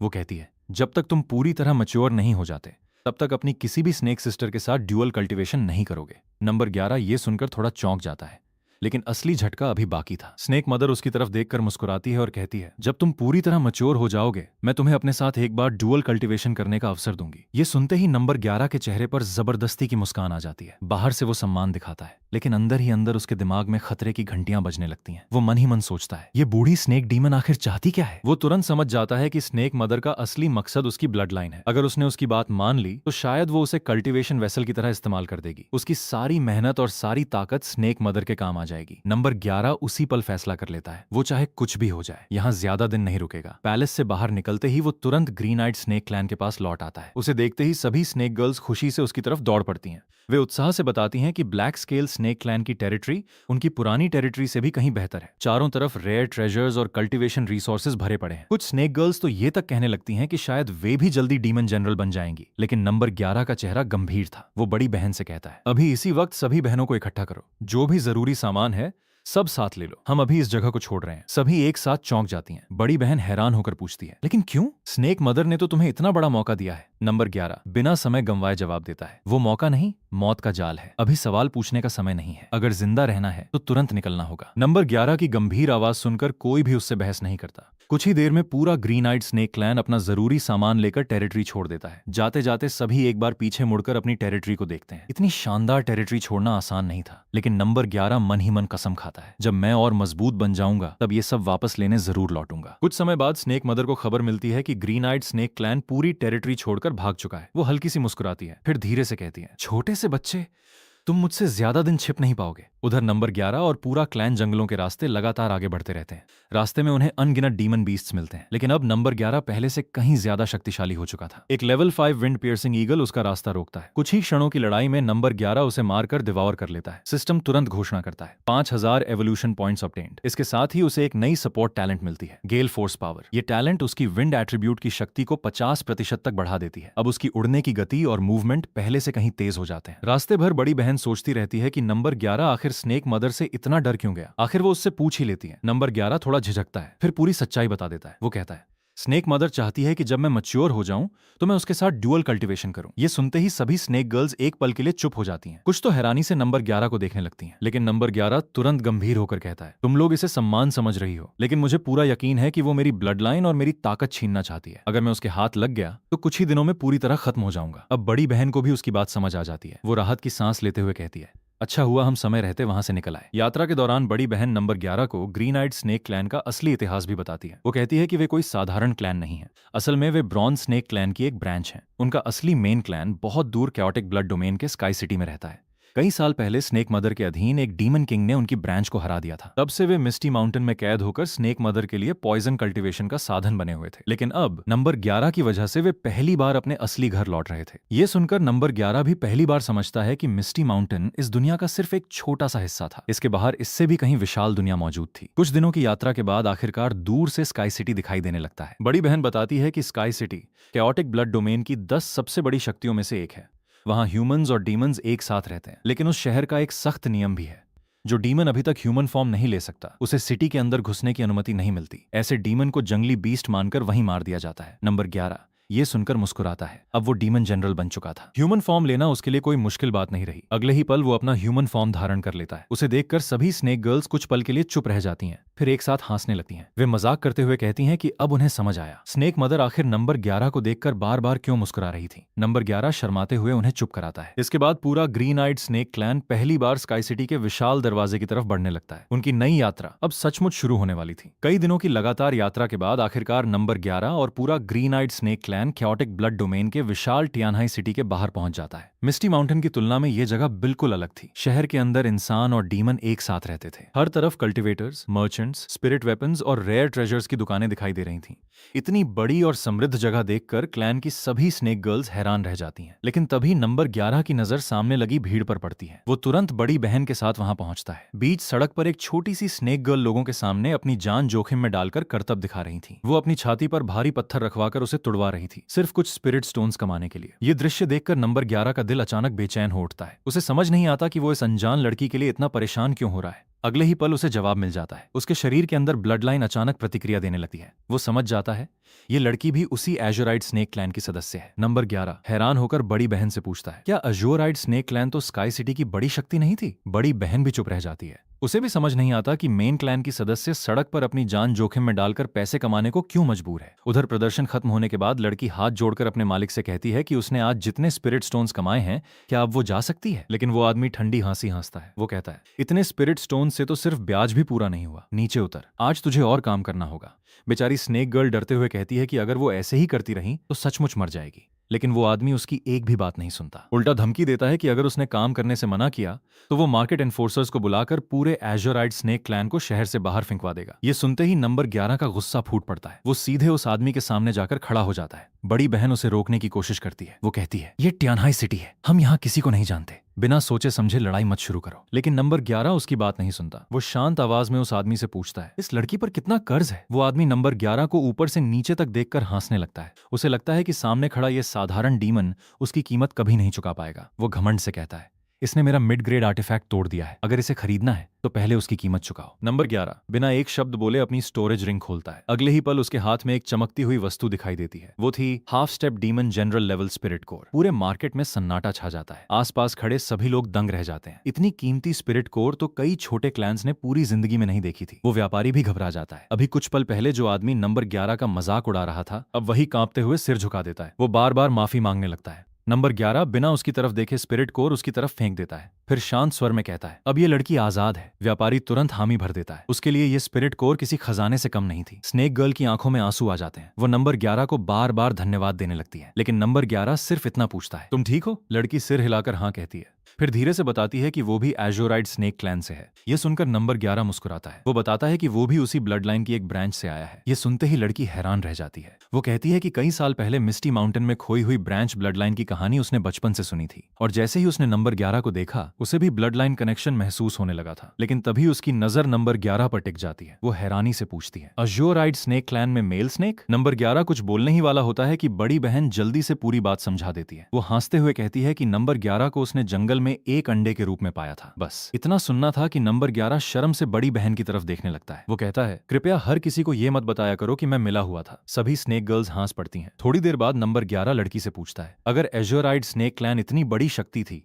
तो आज उसकी हालत ऐसी क्यों है? ये सवाल सुनते ही लड़की का चेहरा उदास हो जाता है। वो बताती है कि कई साल पहले स्नेक मदर ने पूरे क्योटिक ब्लड डोमेन पर युद्ध छेड़ दिया था। उस युद्ध में एज़ोराइड स्नेक क्लैन के लगभग सभी डीमन किंग्स और डीमन जनरल्स मारे गए। अब पूरे मेन क्लैन में सिर्फ क्लैन लीडर ही डीमन सोल्जर रियल्म में बची हैं। ताकत खत्म होते ही दूसरे बड़े क्लैंस ने उन्हें मेन सिटी से निकाल दिया। आज उनकी पूरी क्लैन आउटर मार्केट की एक गरीब बस्ती में रहने को मजबूर है। जीवित रहने के लिए क्लैन लीडर तक को दूसरे लोगों के यहाँ छोटा मोटा काम करना पड़ता है। साधारण क्लैन मेंबर्स की हालत तो उससे भी बदतर है। ये सब सुनकर नंबर 11 और बाकी स्नेक गर्ल्स चुप हो जाते हैं। उन्हें पहली बार एहसास होता है कि मेन क्लैन भी उनसे ज्यादा दुख झेल चुका है। लड़की उन्हें अपने क्लैन चलने का निमंत्रण देती है। कुछ देर बाद पूरा ग्रीन आइड स्नेक क्लैन उसके साथ एज़ोराइड स्नेक क्लैन की बस्ती में पहुंच जाता है। लेकिन वहां पहुंचकर सभी चौंक जाते हैं। चारों तरफ टूटी हुई झोपड़ियां, पुराने मकान और बेहद गरीब लोग दिखाई देते हैं। ये किसी महान क्लैन का घर नहीं बल्कि एक उजड़ी हुई बस्ती लग रही थी। लड़की एल्डर को बुलाने चली जाती है। कुछ देर बाद क्लैन एल्डर बाहर आते हैं। जैसे ही उनकी नजर बड़ी बहन और बाकी स्नेक गर्ल्स पर पड़ती है, उनकी आंखें भर आती हैं। वे तुरंत पहचान लेते हैं कि यही वो ब्रांच ब्लड लाइन है जिसे कई साल पहले मिस्टी माउंटेन ले जाया गया था। भावुक होकर एल्डर सभी का स्वागत करते हैं। वे कहते हैं, तुम लोग आखिरकार घर वापस आ गए। ग्रीन आइड स्नेक क्लैन की कई स्नेक गर्ल्स की आंखों में भी आंसू आ जाते हैं। लेकिन तभी एल्डर की नजर नंबर 11 पर पड़ती है। उन्हें पता चलता है कि ये एक मेल स्नेक है। पहले तो वे हैरान होते हैं, फिर मुस्कुराकर मजाक में कहते हैं, तो क्या ये हमारे क्लैन का लिविंग सन इन लॉ बनने आया है? ये सुनकर नंबर 11 पूरी तरह शर्मिंदा हो जाता है। उसी समय बाहर से कुछ लोग बस्ती में घुस आते हैं। वे थे फायर टोड क्लैन के सदस्य। उनका नेता घमंड से एल्डर का मजाक उड़ाता है और कहता है कि इतनी गरीब क्लैन के पास फिर से नए रिश्तेदार भी आ गए। एल्डर उसे तुरंत वहां से चले जाने को कहते हैं, लेकिन फायर टोड क्लैन का नेता हंसने लगता है। वो बताता है कि उनके क्लैन का एंसेस्टर अब लेवल 4 डीमन सोल्जर बन चुका है। इतना ही नहीं, उनका क्लैन अब 7 स्टार सेक्ट का रजिस्टर्ड डीमन क्लैन भी बन चुका है। इसलिए अब पूरी बस्ती उन्हीं की होगी। अगर एज़ोराइड स्नेक क्लैन को यहाँ रहना है तो हर महीने उन्हें ट्रिब्यूट देना होगा, वरना मार्केट में उन्हें कोई काम तक नहीं मिलेगा। नंबर 11 पहली बार 7 स्टार सेक्ट का नाम सुनता है। वो एल्डर से पूछता है, रजिस्टर्ड डीमन क्लैन का मतलब क्या होता है? एल्डर समझाते हैं कि जो क्लैन 7 स्टार सेक्ट के अधीन आ जाता है उसे सेक्ट की सुरक्षा मिलती है। बदले में उसे ट्रिब्यूट देना पड़ता है और युद्ध के समय सेक्ट के आदेश मानने पड़ते हैं। यानी फायर टोड क्लैन अब 7 स्टार सेक्ट की ताकत के दम पर पूरे इलाके को दबा रहा था। फिर एल्डर टियानहाई सिटी की असली शक्ति भी बताते हैं। वे कहते हैं कि पूरे शहर में 2 महान सेक्ट्स और 4 बड़े क्लैंस हैं। हर एक के पीछे डीमन किंग रियल्म के एक्सपर्ट्स मौजूद हैं। 7 स्टार सेक्ट उन्हीं 2 सबसे बड़े सेक्ट्स में से एक है। ये सुनकर नंबर 11 समझ जाता है कि मिस्टी माउंटेन की दुनिया बहुत छोटी थी। यहाँ उससे कहीं ज्यादा बड़े दुश्मन मौजूद हैं। इसके बाद बड़ी बहन एल्डर को पिछले 1 महीने की पूरी कहानी सुनाती है। वो बताती है कि कैसे जंगल में मिले एक अंडे से नंबर 11 पैदा हुआ, कैसे उसने हेवन ग्रेड ब्लड लाइन जागृत की, कैसे सिर्फ 1 महीने में डीमन जनरल बन गया और कैसे उसी ने पूरे ग्रीन आइड स्नेक क्लैन को मिस्टी माउंटेन से सुरक्षित बाहर निकाल लिया। एल्डर ये सब सुनकर पूरी तरह स्तब्ध रह जाते हैं। वे कुछ देर तक नंबर 11 को देखते रहते हैं, फिर धीरे से कहते हैं, अगर ये सब सच है तो शायद हमारे एज़ोराइड स्नेक क्लैन का भाग्य सचमुच बदलने वाला है। एज़ोराइड स्नेक क्लैन की कहानी सुनने के बाद क्लैन के सभी एल्डर्स और मेंबर्स अभी भी नंबर 11 को अविश्वास भरी नजरों से देख रहे थे। उनके लिए यह मानना लगभग नामुमकिन था कि कोई स्नेक सिर्फ 1 महीने के अंदर डीमन जनरल रियम तक पहुंच सकता है। एक एल्डर गहरी सांस लेकर कहते हैं, 1 महीना छोड़ो, अगर कोई 1 साल में भी डीमन जनरल बन जाए तो वो भी चमत्कार होगा। हमारे क्लैन के किंग ग्रेड ब्लड लाइन वाले एंसेस्टर्स तक ऐसा नहीं कर पाए थे। लेकिन बड़ी बहन पूरे विश्वास के साथ कहती है कि उसने अपनी आंखों से नंबर 11 की हर ब्रेक थ्रू देखी है। एल्डर कुछ देर चुप रहते हैं, फिर मुस्कुराकर बड़ी बहन से कहते हैं, तुम सोच रही हो कि क्योंकि ये दूसरे क्लैन का मेल स्नेक है इसलिए हम इसे स्वीकार नहीं करेंगे? चिंता मत करो, अगर ये तुम्हारे साथ वापस आया है तो इसे हमारे क्लैन का live and son in law बना देने में भी कोई बुराई नहीं। ये सुनते ही बड़ी बहन शर्म से लाल पड़ जाती है। वो जल्दी से कहती है, मदर आप क्या क्या बोल रही हैं? बाकी स्नेक गर्ल्स भी हंसने लगती हैं। नंबर 11 सिर्फ बेबस होकर सबको देखता रह जाता है। कुछ देर बाद एल्डर गंभीर हो जाते हैं। वो कहते हैं, पहले इसे टियानहाई सिटी ऑफिस लेकर चलते हैं, वहां ब्लड लाइन टेस्ट होगा। उसके बाद इसकी असली पहचान और ब्लड लाइन रैंक दोनों साफ हो जाएंगे। रास्ते में एल्डर नंबर 11 को टियानहाई सिटी के नियम समझाते हैं। वो बताते हैं कि सिटी लॉर्ड ने पूरे शहर में एक सख्त कानून बनाया है। कोई भी डीमन किंग या उससे ऊपर का एक्सपर्ट बिना कारण किसी पर हमला नहीं कर सकता। अगर कोई ऐसा करता है तो उसे सीधे सिटी लॉर्ड का सामना करना पड़ता है। नंबर 11 पूछता है, अगर 2 लोगों के बीच दुश्मनी हो जाए तो? एल्डर मुस्कुराकर सामने इशारा करते हैं। कुछ ही दूरी पर एक विशाल बैटल अरीना दिखाई देता है। वो बताते हैं, जिस विवाद का समाधान बाहर नहीं हो सकता उसका फैसला बैटल अरीना में होता है। वहां लाइफ और डेथ का फैसला सिर्फ ताकत करती है। पूरे टियानहाई सिटी का सबसे मशहूर स्थान यही था। नंबर 11 चारों तरफ नजर दौड़ाता है। वो देखता है कि छोटे बड़े कई अरीनास पर लगातार लड़ाइयां चल रही हैं, लेकिन बीच में बना सबसे विशाल अरीना बिल्कुल खाली था। वो कारण पूछता है। एल्डर बताते हैं, वो सिर्फ डीमन जनरल या उससे ऊपर के एक्सपर्ट्स के लिए है। इतने बड़े एक्सपर्ट्स रोज लड़ाई नहीं करते। इसके बाद एल्डर बैटल अरीना का सबसे खास नियम बताते हैं। हर दिन अरीना से जितनी एंट्री फीस जमा होती है उसका आधा हिस्सा प्राइज पूल में डाल दिया जाता है। जिस फाइटर की लगातार सबसे ज्यादा जीत होती है वो पूरा प्राइज जीत लेता है। यही वजह थी कि हर दिन यहाँ सैकड़ों लोग अपनी जान जोखिम में डालते थे। नंबर 11, ये सुनकर मन ही मन सिटी लॉर्ड की तारीफ करता है। वो सोचता है कि स्नेक मदर सिर्फ अपने लोगों को मरवाना जानती थी, लेकिन ट्याहाई सिटी का सिटी लॉर्ड कंपटीशन को रिवॉर्ड में बदल देता है। उसी समय बैटल अरीना की तरफ अचानक शोर मच जाता है। एजोराइट स्नेक क्लैन के लोग घबराकर उधर भागते हैं। नंबर 11 भी उनके पीछे पीछे पहुंच जाता है। वहां पहुंचकर वो देखता है कि अरीना के अंदर एजोराइट स्नेक क्लैन की क्लैन लीडर बुरी तरह घायल हालत में लड़ रही हैं। उनके सामने एक दुष्ट व्यापारी खड़ा था। अरीना के बाहर क्लैन मेंबर्स लगातार चिल्ला रहे थे,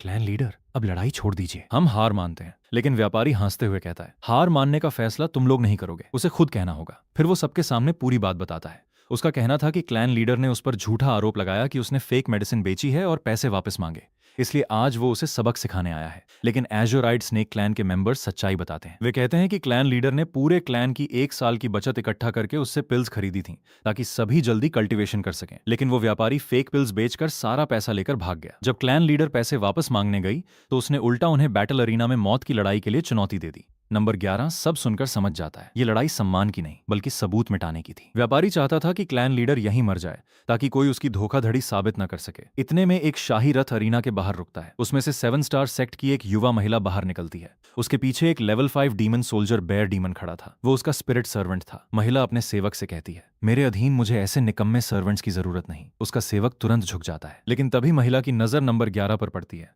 वो पहली बार उसकी ऑरा महसूस करती है और चुपचाप उसे देखने लगती है। उधर व्यापारी क्लैन लीडर को मारने के लिए आगे बढ़ता है। बस उसी समय नंबर 11 आगे निकल आता है। वो ऊंची आवाज में कहता है, रुको। सभी लोग उसकी तरफ देखने लगते हैं। व्यापारी गुस्से से पूछता है, तू कौन होता है बीच में बोलने वाला? नंबर 11 शांत स्वर में जवाब देता है, अगर लड़ना ही है तो मुझसे लड़। व्यापारी हंस पड़ता है। वो कहता है, मैं तेरी चुनौती क्यों स्वीकार करूं? नंबर 11 बिना कुछ बोले अपनी स्टोरेज रिंग से एक बड़ा टुकड़ा निकालता है। वो था 100 ईयर ब्लैक आयरन। ये हाई ग्रेड मैजिकल वेपन्स बनाने का बेहद कीमती मटेरियल था। पूरा अरीना फिर से चौंक जाता है। कई लोग तुरंत नंबर 11 को पहचान लेते हैं। यही वही स्नेक था जिसने मार्केट में half step demon general spirit core निकालकर सबको हैरान कर दिया था। व्यापारी की आंखों में लालच भर जाता है। वो तुरंत चैलेंज स्वीकार कर लेता है। बड़ी बहन नंबर 11 को रोकने की कोशिश करती है, लेकिन नंबर 11 सिर्फ मुस्कुराकर कहता है, चिंता मत करो। उधर घायल क्लैन लीडर को नीचे उतारा जाता है। नंबर 11 अपनी स्टोरेज रिंग से हीलिंग मेडिसिन निकालकर उन्हें देता है। दवा खाते ही उनकी हालत कुछ बेहतर होने लगती है। क्लैन मेंबर्स जल्दी से बताते हैं कि यही ग्रीन आइड स्नेक क्लैन की ब्रांच है जो हिडन मिस्ट माउंटेन से वापस लौटी है और नंबर 11 ने ही उन्हें बचाकर यहां तक पहुंचाया है। क्लैन लीडर पहली बार ध्यान से नंबर 11 को देखती हैं। उधर व्यापारी अरीना के बीच में खड़ा होकर नंबर 11 को उकसाने लगता है। वो गर्व से कहता है, मैं लेवल 5 डीमन सोल्जर हूं। बेयर डीमन क्लैन की ताकत पूरे इलाके में सबसे ज्यादा मानी जाती है। तू मेरे सामने एक वार भी नहीं टिक पाएगा। नंबर 11 शांत खड़ा रहता है। जैसे ही लड़ाई शुरू होती है, बेयर डीमन पूरी ताकत से उसकी तरफ दौड़ता है, लेकिन अगले ही पल नंबर 11 अपनी wind dragon serpent bloodline activate कर देता है। विंड, थंडर, वाटर और फायर, चारों एलिमेंट्स की शक्ति एक साथ उसके शरीर से फूट पड़ती है। पूरे अरीना में भयानक दबाव फैल जाता है। बेयर डीमन कुछ समझ पाता उससे पहले ही नंबर 11 एक ही वार करता है। अगले पल पूरा अरीना सन्न रह जाता है। Level 5 demon soldier bear demon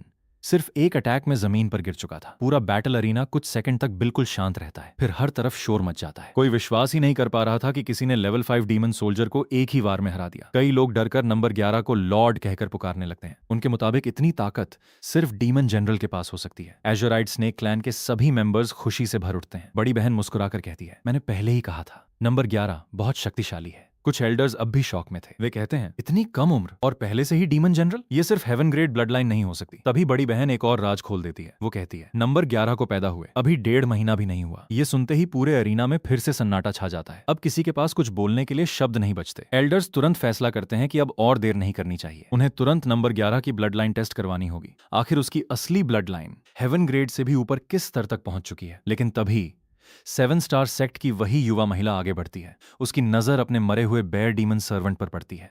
उसकी आवाज ठंडी हो जाती है। वो धीरे से कहती है, मेरे स्पिरिट सर्वेंट को मारकर या तुम ऐसे ही चले जाओगे? आसपास खड़े सभी लोगों के चेहरे बदल जाते हैं, क्योंकि अब नंबर 11 का सामना एक साधारण व्यापारी से नहीं बल्कि 7 स्टार सेक्ट की एक कोर डिसाइपल से होने वाला था। और ये टकराव पूरे ट्यानहाई सिटी को हिला सकता था। फिर नंबर 11 से शांत आवाज में कहती है, बैटल अरीना के नियमों के मुताबिक तुमने कोई गलती नहीं की, लेकिन मुझे तुम्हारे अंदर दिलचस्पी है। वो बताती है कि 1 महीने बाद ड्रैगन राइजिंग बैटल शुरू होने वाली है। ये ट्यानहाई सिटी के लॉर्ड द्वारा हर 50 साल में आयोजित होने वाली सबसे बड़ी प्रतियोगिता है। इस प्रतियोगिता में सिर्फ 30 साल से कम उम्र के प्रतिभाशाली कल्टिवेटर्स हिस्सा ले सकते हैं। जो विजेता बनता है उसे सिर्फ भारी रिवॉर्ड्स ही नहीं मिलते बल्कि उसकी किस्मत भी बदल जाती है। 7 स्टार सेक्ट की कोर डिसाइपल नंबर 11 को अपना साथी बनने का प्रस्ताव देती है। वो पहले से ही उसके टैलेंट को पहचान चुकी थी। नंबर 11 पहले उससे पूछता है, 7 स्टार सेक्ट में तुम्हारे पास इतने लोग हैं, फिर तुम्हें मेरी जरूरत क्यों है? महिला बिना झिझक जवाब देती है, क्योंकि ड्रैगन राइजिंग बैटल सिर्फ ताकत की नहीं, भविष्य के सेक्ट लीडर की भी परीक्षा है और मुझे किसी ऐसे साथी की जरूरत है जो पूरे कॉन्टिनेंट में सबसे अलग हो। फिर वो अपनी ईमानदारी साबित करने के लिए नंबर 11 के सामने 2000 स्पिरिट स्टोन्स रख देती है। वो कहती है, इन्हें उस नुकसान का मुआवजा समझो जो तुम्हारे क्लैन लीडर को फेक मेडिसिन की वजह से हुआ। नंबर 11 उसकी साफगोई से प्रभावित होता है, लेकिन फिर भी कहता है, अगर मैं तुम्हारे साथ लड़ूंगा तो उसकी कीमत होगी। ये सुनकर महिला मुस्कुराती है। वो अपनी स्टोरेज रिंग से एक और खजाना निकालती है। वो था अर्थ एट्रीब्यूट स्पिरिट फायर। वो कहती है, तुम्हारे शरीर में पहले से स्पिरिट फायर की खुशबू है, इसलिए मुझे पता है तुम इस ट्रेजर को मना नहीं करोगे। इसे एडवांस पेमेंट समझो। नंबर 11 बिना देर किए प्रस्ताव स्वीकार कर लेता है, क्योंकि उसे पता था पांचों एलिमेंट स्पिरिट फ्लेम्स इकट्ठा करना ही उसके भविष्य की सबसे बड़ी कुंजी थी। क्लैन लौटने के बाद सभी एल्डर्स फिर से नंबर 11 की चर्चा करने लगते हैं। वे बड़ी बहन से पूछते हैं, क्या सच में इसे तुम जंगल से उठाकर लाई थी? बड़ी बहन हंसते हुए हाँ में सिर हिलाती है। एक एल्डर मजाक में कहते हैं, तुम्हारी किस्मत ने पूरे क्लैन को बचा लिया। दूसरे एल्डर तो यहां तक कह देते हैं कि अगर ब्लड रिलेशन नहीं है तो भविष्य में नंबर 11 को परिवार का हिस्सा बनाने में कोई बुराई नहीं। ये सुनकर बड़ी बहन और दूसरी बहन दोनों फिर से शर्म से लाल पड़ जाती हैं। नंबर 11 समझ ही नहीं पाता कि अचानक सब उसे ऐसे क्यों देखने लगे हैं। तभी क्लैन लीडर सभी को इकट्ठा करके एक बड़ा फैसला सुनाते हैं। वो घोषणा करते हैं, आज से नंबर 11 ही ग्रीन आइड स्नेक क्लैन का नया क्लैन लीडर होगा। पूरा क्लैन कुछ पल के लिए चुप रह जाता है, फिर धीरे धीरे सभी एक साथ इस फैसले का समर्थन करते हैं। नंबर 11 पहले मना करना चाहता है, लेकिन क्लैन लीडर उसे रोक देते हैं। वो अपनी सबसे कीमती वस्तु उसके हाथ में रखते हैं। वो थी demon king blood essence. Clan leader कहते हैं, ये हमारे एंसेस्टर की आखिरी विरासत है, इसे बेचकर स्पिरिट स्टोन्स ले लेना और किसी टॉप ग्रेड स्पिरिट वेन केव में कल्टीवेशन करना। हमारी उम्मीदें अब तुम पर हैं। नंबर 11 उनकी भावना समझ जाता है। वो सम्मान से ब्लड एसेंस स्वीकार कर लेता है। इसके बाद ब्लड लाइन टेस्ट शुरू होता है। नंबर 11 अपना हाथ ब्लड लाइन क्रिस्टल पर रखता है।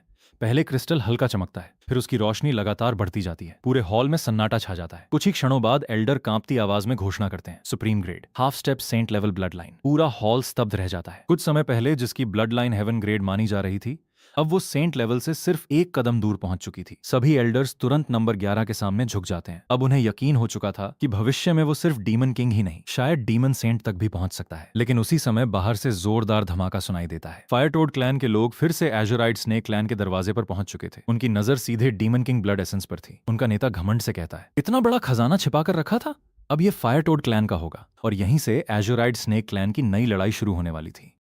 फायर टोड क्लैन का चीफ जब नंबर 11 को घूर रहा था, तब एजोराइड स्नेक क्लैन के बाकी सदस्य भी तनाव में आ गए। उन्हें समझ नहीं आ रहा था कि अब क्या होगा। एक एल्डर धीमी आवाज में कहते हैं, अगर फायर टोड क्लैन ने यहाँ हमला कर दिया तो क्या सिटी लॉर्ड के नियम लागू नहीं होंगे? दूसरा एल्डर सिर हिलाकर जवाब देता है, ये जगह ट्यानहाई सिटी की आउटर सेटलमेंट है। यहाँ ज्यादातर ड्रिफ्टर्स और छोटे छोटे क्लैंस रहते हैं। सिटी लॉर्ड के नियम यहाँ नाम के लिए हैं। अगर यहाँ कोई मर भी जाए तो कोई परवाह नहीं करता। ये सुनकर नंबर 11 के चेहरे पर हल्की मुस्कान आ जाती है। वो फायर टोड क्लैन के चीफ की तरफ देखकर कहता है, तो मतलब अगर मैं तुम्हें अभी मार दूं तो भी किसी को फर्क नहीं पड़ेगा? फायर टोड क्लैन का चीफ जोर से हंस पड़ता है, तू मुझे मारेगा? मैं लेवल 5 डीमन सोल्जर हूं, मेरे सामने तेरी कोई औकात नहीं। लेकिन उसकी बात पूरी भी नहीं होती कि नंबर 11 की डीमन जनरल ऑरा पूरे इलाके में फैल जाती है। धम! अगले ही पल नंबर 11 बिजली की तरह उसके सामने पहुंच जाता है। फायर टोड क्लैन का चीफ कुछ समझ पाता उससे पहले ही नंबर 11 का पंजा उसकी गर्दन पर था। उसकी सांस रुक जाती है। कुछ सेकंड पहले जो आदमी घमंड कर रहा था, अब डर के मारे कांप रहा था। वो रोते हुए कहता है, स्नेक ग्रैंडमा, मुझे छोड़ दो, मुझसे गलती हो गई। नंबर 11 उसकी आंखों में देखकर मुस्कुराता है, अभी तो बहुत अकड़ दिखा रहे थे, क्या हुआ? सारी बहादुरी कहाँ चली गई? चीफ कांपती आवाज में कहता है, तुम मुझे नहीं मार सकते। अगर मैं मर गया तो तुम्हारी पूरी क्लैन बर्बाद हो जाएगी। इतना कहकर वो अपनी स्टोरेज रिंग से एक टोकन निकालता है। वो था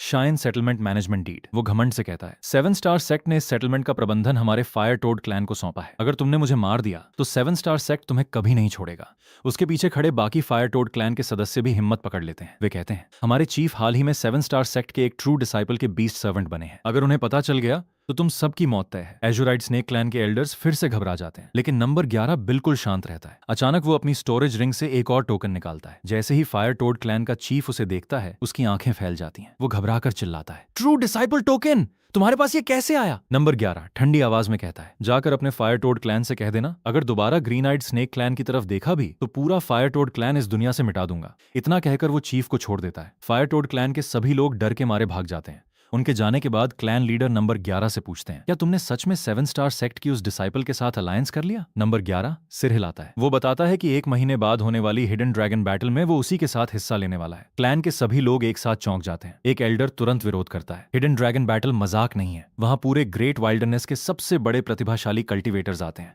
हर साल अनगिनत लोग मर जाते हैं, तुम्हारे पास इतना टैलेंट है, बस 10 साल और मेहनत करो, तुम आसानी से डीमन किंग बन जाओगे। अपनी जान क्यों जोखिम में डालना चाहते हो? नंबर 11 मुस्कुराकर जवाब देता है, मैं अपनी जान दांव पर लगाने नहीं जा रहा। जैसे ही मैं अर्थ स्पिरिट फ्लेम को पूरी तरह अब्सॉर्ब कर लूंगा, मेरी ताकत कई गुना बढ़ जाएगी। तब कोई भी डीमन जनरल मेरा मुकाबला नहीं कर पाएगा। बड़ी बहन चुपचाप उसे देखती रहती है। उसे पता था कि नंबर 11 बिना सोचे समझे कोई फैसला नहीं करता। कुछ देर बाद क्लैन लीडर कहते हैं, अगर तुमने फैसला कर लिया है तो अब बहस का कोई मतलब नहीं। फिर वे क्लैन की सभी स्नेक गर्ल्स की तरफ मुड़ते हैं। कल से तुम सब स्पिरिट माइंस और हर्ब गार्डन्स में काम करोगी। जो भी कल्टीवेशन रिसोर्सेज मिले सब नंबर 11 के लिए इकट्ठा करना। हिडन ड्रैगन बैटल से पहले हमें इसे जितना हो सके उतना मजबूत बनाना होगा। नंबर 11 हल्का सा हैंस देता है, फिर अपनी स्टोरेज रिंग खोलता है। अगले ही पल जमीन पर ट्रेजर का पहाड़ लग जाता है। Spirit herbs, spirit ores, spirit cores, rare materials, deep sea black iron, black scale snake clan के अनगिनत रिसोर्सेज सब एक साथ सामने आ जाते हैं। पूरा क्लैन दंग रह जाता है। नंबर 11 मुस्कुराकर कहता है, मैं गरीब नहीं हूं, हम मिस्टी माउंटेन रेंज से खाली हाथ नहीं आए थे। सबकी आंखों में खुशी भर जाती है। क्लैन लीडर तुरंत फैसला करते हैं कि अब इस जर्जर सेटलमेंट में रहने की कोई जरूरत नहीं। कुछ ही दिनों में पूरा एजोराइड स्नेक क्लैन एक नई जगह पर बस जाता है। नया निवास पहले से कई गुना बड़ा और स्पिरिट एनर्जी से भरपूर था। सभी स्नेक गर्ल्स खुशी से इधर उधर दौड़ने लगती हैं। कोई विश्वास ही नहीं कर पा रहा था कि उनका क्लैन इतनी जल्दी इतनी अच्छी जगह पहुंच जाएगा। सब लोग बड़ी बहन की तारीफ करने लगते हैं। अगर वो नंबर 11 को जंगल से वापस न लाती तो आज हमारा क्लैन खत्म हो चुका होता। क्लैन लीडर भी संतुष्ट थे। उनका अनुमान था कि पहले से जमा किए गए हेवनली ट्रेजर्स, अर्थ स्पिरिट फ्लेम और 7 स्टार सेक्ट की डिसाइपल द्वारा भेजे गए रिसोर्सेज, इन सब की मदद से नंबर 11 हिडन ड्रैगन बैटल से पहले कम से कम लेवल 5 डीमन जनरल तक पहुंच जाएगा। इसके बाद नंबर 11 फिर से अकेले कल्टीवेशन में चला जाता है। वो लगातार अर्थ स्पिरिट फ्लेम को रिफाइन करता रहता है। समय तेजी से बीतता है। 1 महीने बाद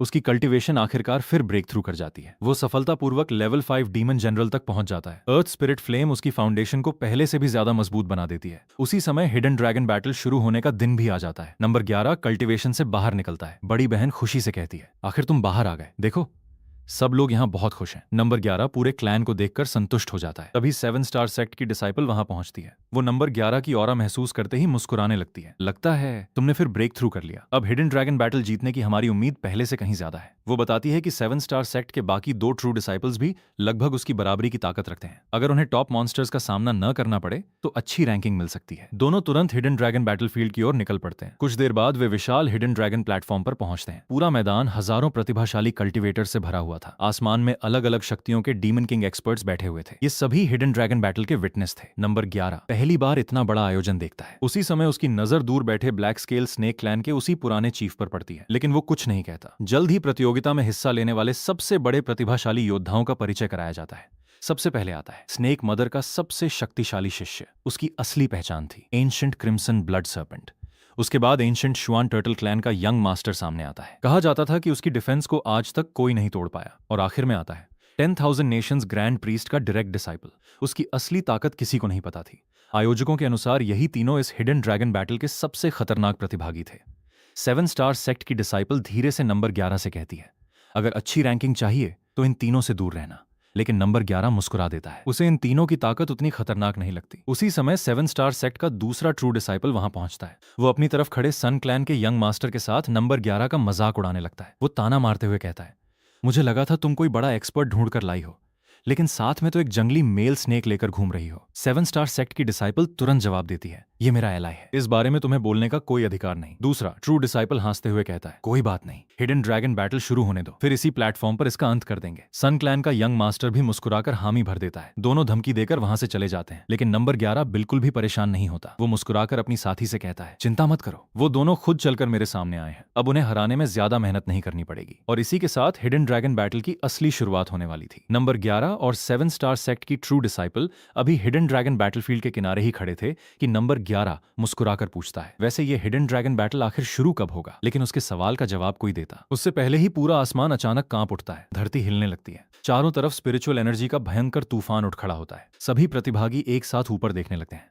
अगले ही पल एक विशाल प्राचीन मॉन्यूमेंट आसमान से उतरकर बैटलफील्ड के बीचों बीच आ गिरता है। उसके प्रकट होते ही पूरे क्षेत्र में ऐसा दबाव फैल जाता है कि कई कमजोर कल्टीवेटर्स सांस तक नहीं ले पाते। फिर आसमान से एक गूंजती हुई आवाज सुनाई देती है, सभी प्रतिभागियों का स्वागत है, तुम सब काफी देर से इस पल का इंतजार कर रहे थे। तो अब हिडन ड्रैगन बैटल आधिकारिक रूप से शुरू होती है। उस आवाज के साथ ही मॉन्यूमेंट चमकने लगता है। घोषणा होती है, हिडन ड्रैगन मॉन्यूमेंट तुम्हारी पोटेंशियल के अनुसार तुम्हें फॉर्चून प्रदान करेगा, अपनी पूरी क्षमता दिखाओ। एक एक करके प्रतिभागी आगे बढ़ने लगते हैं। जैसे ही कोई मॉन्यूमेंट को छूता, उसके शरीर के ऊपर अलग अलग रंग की फॉर्चून दिखाई देने लगती। किसी को ग्रीन फॉर्चून मिली, किसी को ब्लू, और कुछ बेहद प्रतिभाशाली लोगों को पर्पल फॉर्चून भी प्राप्त हुई। पूरा मैदान तालियों और हैरानी की आवाजों से गूंज उठता है। नंबर 11 चारों तरफ देखकर समझ जाता है कि यह प्रतियोगिता सचमुच पूरे ग्रेट वाइल्डरनेस के सबसे शक्तिशाली प्रतिभाशाली कल्टीवेटर्स को एक जगह लेकर आई है। वो महसूस करता है कि यहाँ कम से कम 3 लोग लेवल 5 डीमन जनरल हैं, जबकि लेवल 4 डीमन जनरल वाले प्रतिभागियों की संख्या भी 10 से कम नहीं थी। इतने सारे एक्सपर्ट्स को एक साथ देखकर भी नंबर 11 के चेहरे पर कोई डर नहीं था। उसी समय 7 स्टार सेक्ट की ट्रू डिसाइपल उसका हाथ पकड़कर कहती है, तुम ऊपर मत जाना, इतने सारे लेवल 5 डीमन जनरल्स के बीच लड़ना अभी सही नहीं होगा। लेकिन नंबर 11 हंस देता है। वो कहता है, सिर्फ लेवल 5 डीमन जनरल, ये तो आसान है। इतना कहकर वो सीधे मॉन्यूमेंट की तरफ चल पड़ता है। ट्रू डिसाइपल उसे रोकने की कोशिश करती है, लेकिन तब तक वो आगे पहुंच चुका था। उसी समय 7 स्टार सेक्ट का दूसरा ट्रू डिसाइपल उसे देखकर हंसने लगता है। वो कहता है, मुझे तुम जैसे लोग पसंद हैं, कम से कम लड़ाई शुरू होने से पहले खुद मौत के मुंह में तो चले आते हो। नंबर 11 शांत स्वर में जवाब देता है, देखते हैं मरता कौन है। ऊपर आसमान में बैठे डीमन किंग्स भी अब प्रतिभागियों को ध्यान से देखने लगे थे। 7 स्टार सेक्ट का एक एल्डर गर्व से कहता है, हमारे डिसाइपल होंगशुआन अभी इतनी कम उम्र में ही लेवल 5 डीमन जनरल बन चुके हैं, उन्हें पर्पल फॉर्चून भी मिली है। दूसरे बड़े क्लैंस के एल्डर्स भी अपने अपने प्रतिभाशाली शिष्यों की तारीफ करने लगते हैं। लेकिन तभी टियानहाई सिटी का सिटी लॉर्ड हाथ उठाकर सबको शांत कर देता है। वो नई घोषणा करता है, इस बार हिडन ड्रैगन बैटल के नियम बदल दिए गए हैं। पूरा बैटलफील्ड एकदम शांत हो जाता है। सिटी लॉर्ड आगे कहते हैं, इस बार लड़ाई तब तक चलेगी जब तक सिर्फ 10 प्रतिभागी जीवित नहीं बच जाते। जो डरता है वो अभी अपनी फॉर्चून छोड़कर बाहर जा सकता है। ये सुनते ही पूरे मैदान में सनसनी फैल जाती है। कई प्रतिभागियों के चेहरे पीले पड़ जाते हैं। उन्हें उम्मीद नहीं थी कि इस बार बैटल इतनी निर्दयी होगी, लेकिन कुछ पल बाद कोई भी पीछे नहीं हटता। सभी अपनी जगह पर डटे रहते हैं। सिटी लॉर्ड संतुष्ट होकर मुस्कुराते हैं, बहुत अच्छा। अब हिडन ड्रैगन बैटल शुरू होती है। जैसे ही घोषणा पूरी होती है, पूरा बैटलफील्ड युद्ध भूमि में बदल जाता है। हर तरफ लड़ाइयां शुरू हो जाती हैं। उसी समय 7 स्टार सेक्ट का वही ट्रू डिसाइपल चिल्लाता है, उस छोटे स्नेक को कोई हाथ मत लगाना, उसका हिसाब मैं खुद करूंगा। सन क्लैन का यंग मास्टर भी मुस्कुराकर पीछे हट जाता है। उधर 7 स्टार सेक्ट की ट्रू डिसाइपल नंबर 11 से कहती है, अब यहाँ से निकल चलते हैं, हम दोनों मिलकर भी इन सबसे नहीं लड़ पाएंगे। लेकिन नंबर 11 सिर हिलाता है, मैं तुम्हारे पैसे लेकर भागने वालों में से नहीं हूँ। जिस अलायंस की कीमत ली है उसे निभाऊंगा भी। इतना कहकर वो हिडन ड्रैगन फॉर्चून को अपने शरीर में अब्सॉर्ब करना शुरू कर देता है। अचानक ब्लैक स्केल स्नेक किंग का एक समर्थक उस पर हमला कर देता है। वो चिल्लाता है, लोभी स्नेक, आज यहीं मर जा। लेकिन नंबर 11 बिना हिले उसका हमला रोक देता है। धमाका पूरे बैटलफील्ड में गूंज उठता है। सभी हैरान रह जाते हैं। हमला करने वाला स्वयं लेवल 5 डीमन जनरल था, फिर भी उसका वार नंबर 11 ने आसानी से रोक दिया। हमलावर खुद शॉक में पड़ जाता है, मेरी पूरी ताकत इसने ऐसे रोक दी। नंबर 11 मुस्कुराकर कहता है, अगर चाहूं तो एक ही वार में खत्म कर सकता हूं।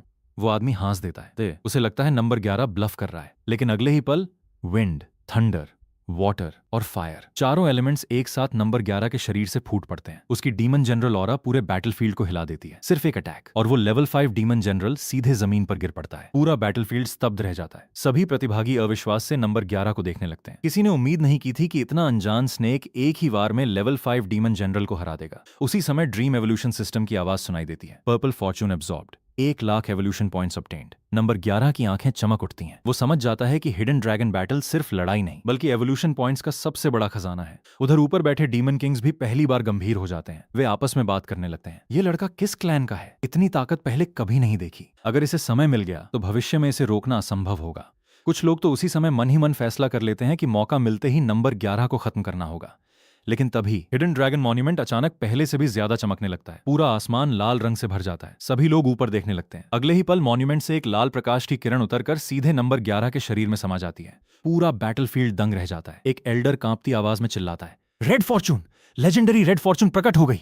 इतने सालों बाद फिर से किसी को रेड फॉर्चून मिली है। सभी डीमन किंग्स अपनी जगह से खड़े हो जाते हैं, क्योंकि रेड फॉर्चून का मतलब सिर्फ असाधारण टैलेंट नहीं था, ये भविष्य में सुप्रीम एम्परर बनने की संभावना का प्रतीक मानी जाती थी। उधर ड्रीम एवोल्यूशन सिस्टम फिर सक्रिय हो जाती है। Red Fortune absorbed, 5 lakh evolution points obtained. Number 11 खुशी से भर उठता है। वो मन ही मन सोचता है, अगर मुझे ऐसी कुछ और फॉर्चून्स मिल जाएं तो मैं यहीं डीमन किंग रियल्म में ब्रेक थ्रू कर सकता हूं। लेकिन अगले ही पल पूरा बैटलफील्ड बदल जाता है। कुछ सेकंड पहले जो लोग अपनी अपनी लड़ाई लड़ रहे थे, अब उनकी नजर सिर्फ नंबर 11 पर थी। हर किसी की आंखों में लालच साफ दिखाई दे रहा था। एक एक्सपर्ट ऊंची आवाज में चिल्लाता है, जो भी रेड फॉर्चून छीन लेगा उसके लिए सेक्रेड रियल्म का रास्ता खुल जाएगा। दूसरा तुरंत हमला करने के लिए तैयार हो जाता है। 10,000 डीमन किंगडम का हाई प्रीस्ट भी कहता है, अपनी फॉर्चून मुझे दे दो, मैं अपनी प्रतिष्ठा की कसम खाता हूं, तुम्हारी जान बख्श दूंगा। लेकिन दूसरा एक्सपर्ट तुरंत हंस देता है, यहाँ किसी की पहचान मायने नहीं रखती, रेड फॉर्चून उसी की होगी जो इसे छीन लेगा। कुछ ही क्षणों में 20 से ज्यादा प्रतिभाशाली कल्टिवेटर्स नंबर 11 को चारों तरफ से घेर लेते हैं। नंबर 11 बिल्कुल शांत खड़ा रहता है। फिर वो ऊपर आसमान में बैठे टियानाई सिटी के सिटी लॉर्ड की तरफ देखकर पूछता है, अगर मैं इन सबको यहीं मार दूं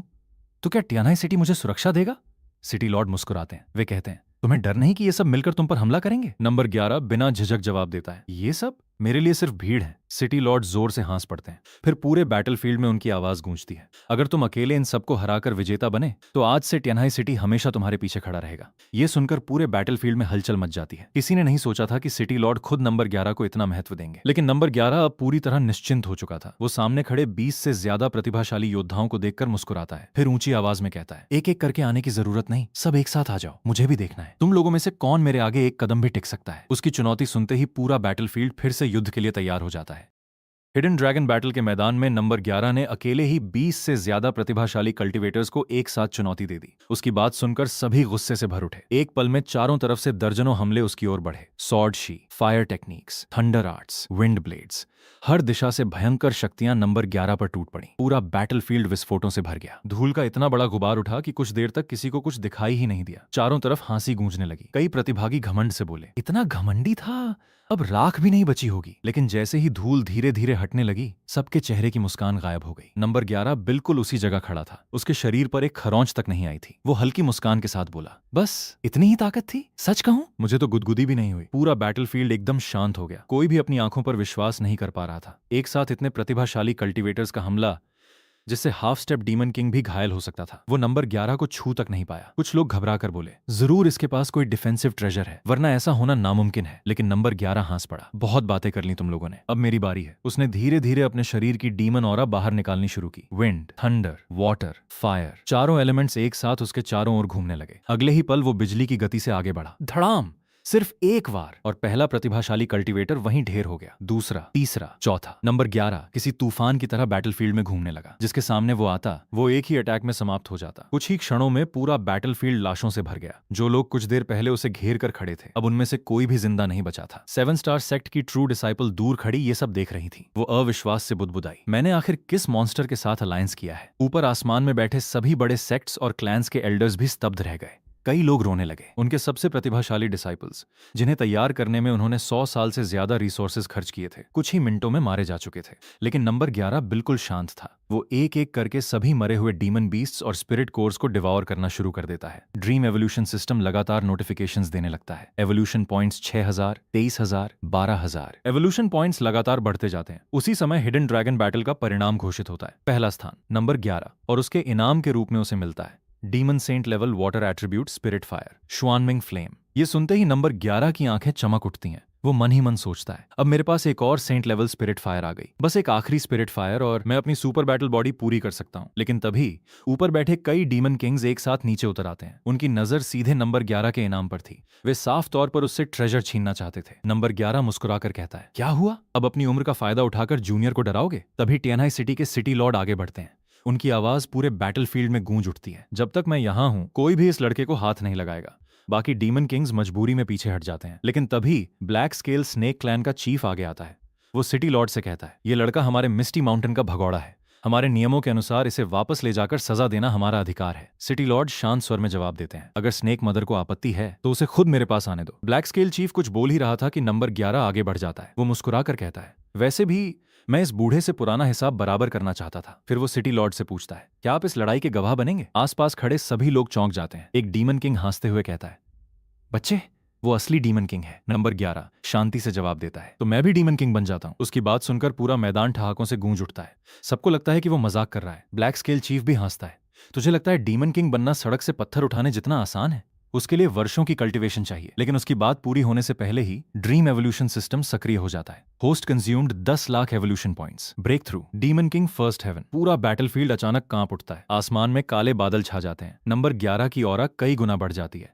सभी लोग स्तब्ध रह जाते हैं। किसी ने अपनी आंखों के सामने किसी को इंस्टेंट ब्रेक थ्रू करते कभी नहीं देखा था। ब्लैक स्केल चीफ के चेहरे का रंग उड़ जाता है। अब दोनों एक ही रियल में थे, लेकिन नंबर 11 की ऑरा उससे भी ज्यादा भयावह महसूस हो रही थी। चीफ गुस्से से चिल्लाता है, रियल्म बराबर हो गया तो क्या? आज तुझे असली डीमन किंग की ताकत दिखाता हूं। वो पूरी शक्ति से हमला करता है, लेकिन नंबर 11 सिर्फ एक बार अपना पंजा घुमाता है। अगले ही पल ब्लैक स्केल चीफ चीख उठता है। उसका पूरा शरीर हवा में उछल जाता है। वो समझ ही नहीं पाता कि उसके साथ हुआ क्या।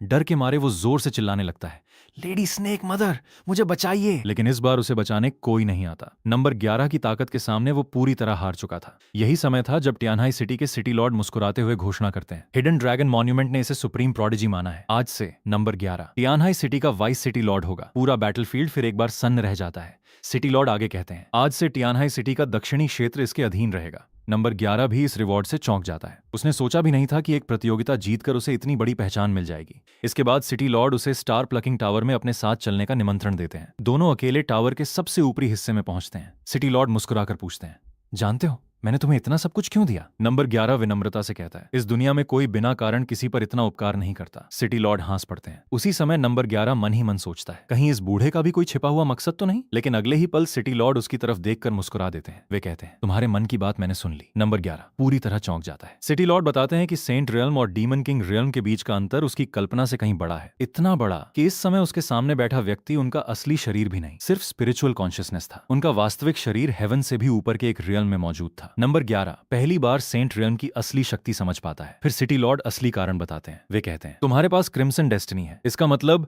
तुम एम्परर पाथ तक पहुंचने की योग्यता रखते हो। फिर वे ग्रेट वाइल्डरनेस का सबसे बड़ा रहस्य बताते हैं। हजारों साल पहले एम्परर पाथ टूट चुकी थी। अब सेंट रियल्म ही इस दुनिया की अंतिम सीमा बन चुकी थी। पिछले 1000 वर्षों से city Lord hidden dragon battle आयोजित कर रहे थे। उनका उद्देश्य सिर्फ एक था, ऐसा प्रतिभाशाली व्यक्ति ढूंढना जो भविष्य में एम्परर पाथ को फिर से खोल सके। और नंबर 11 1000 सालों में पहला व्यक्ति था जिसे हिडन ड्रैगन मॉन्यूमेंट ने क्रिम्सन डेस्टिनी प्रदान की थी। सिटी लॉर्ड गंभीर होकर कहते हैं, अगर एक दिन तुम एम्परर बन गए तो मुझे भी इस दुनिया की सीमा पार करने में मदद करना। नंबर 11 बिना झिझक हामी भर देता है। वो कहता है, अगर मैं उस मुकाम तक पहुंचा तो आपकी मदद जरूर करूंगा। सिटी लॉर्ड संतुष्ट होकर मुस्कुरा देते हैं। वे वादा करते हैं कि भविष्य में कल्टीवेशन के लिए जो भी ट्रेजर या रिसोर्स चाहिए होगा, टियानहाई सिटी उसकी पूरी सहायता करेगा।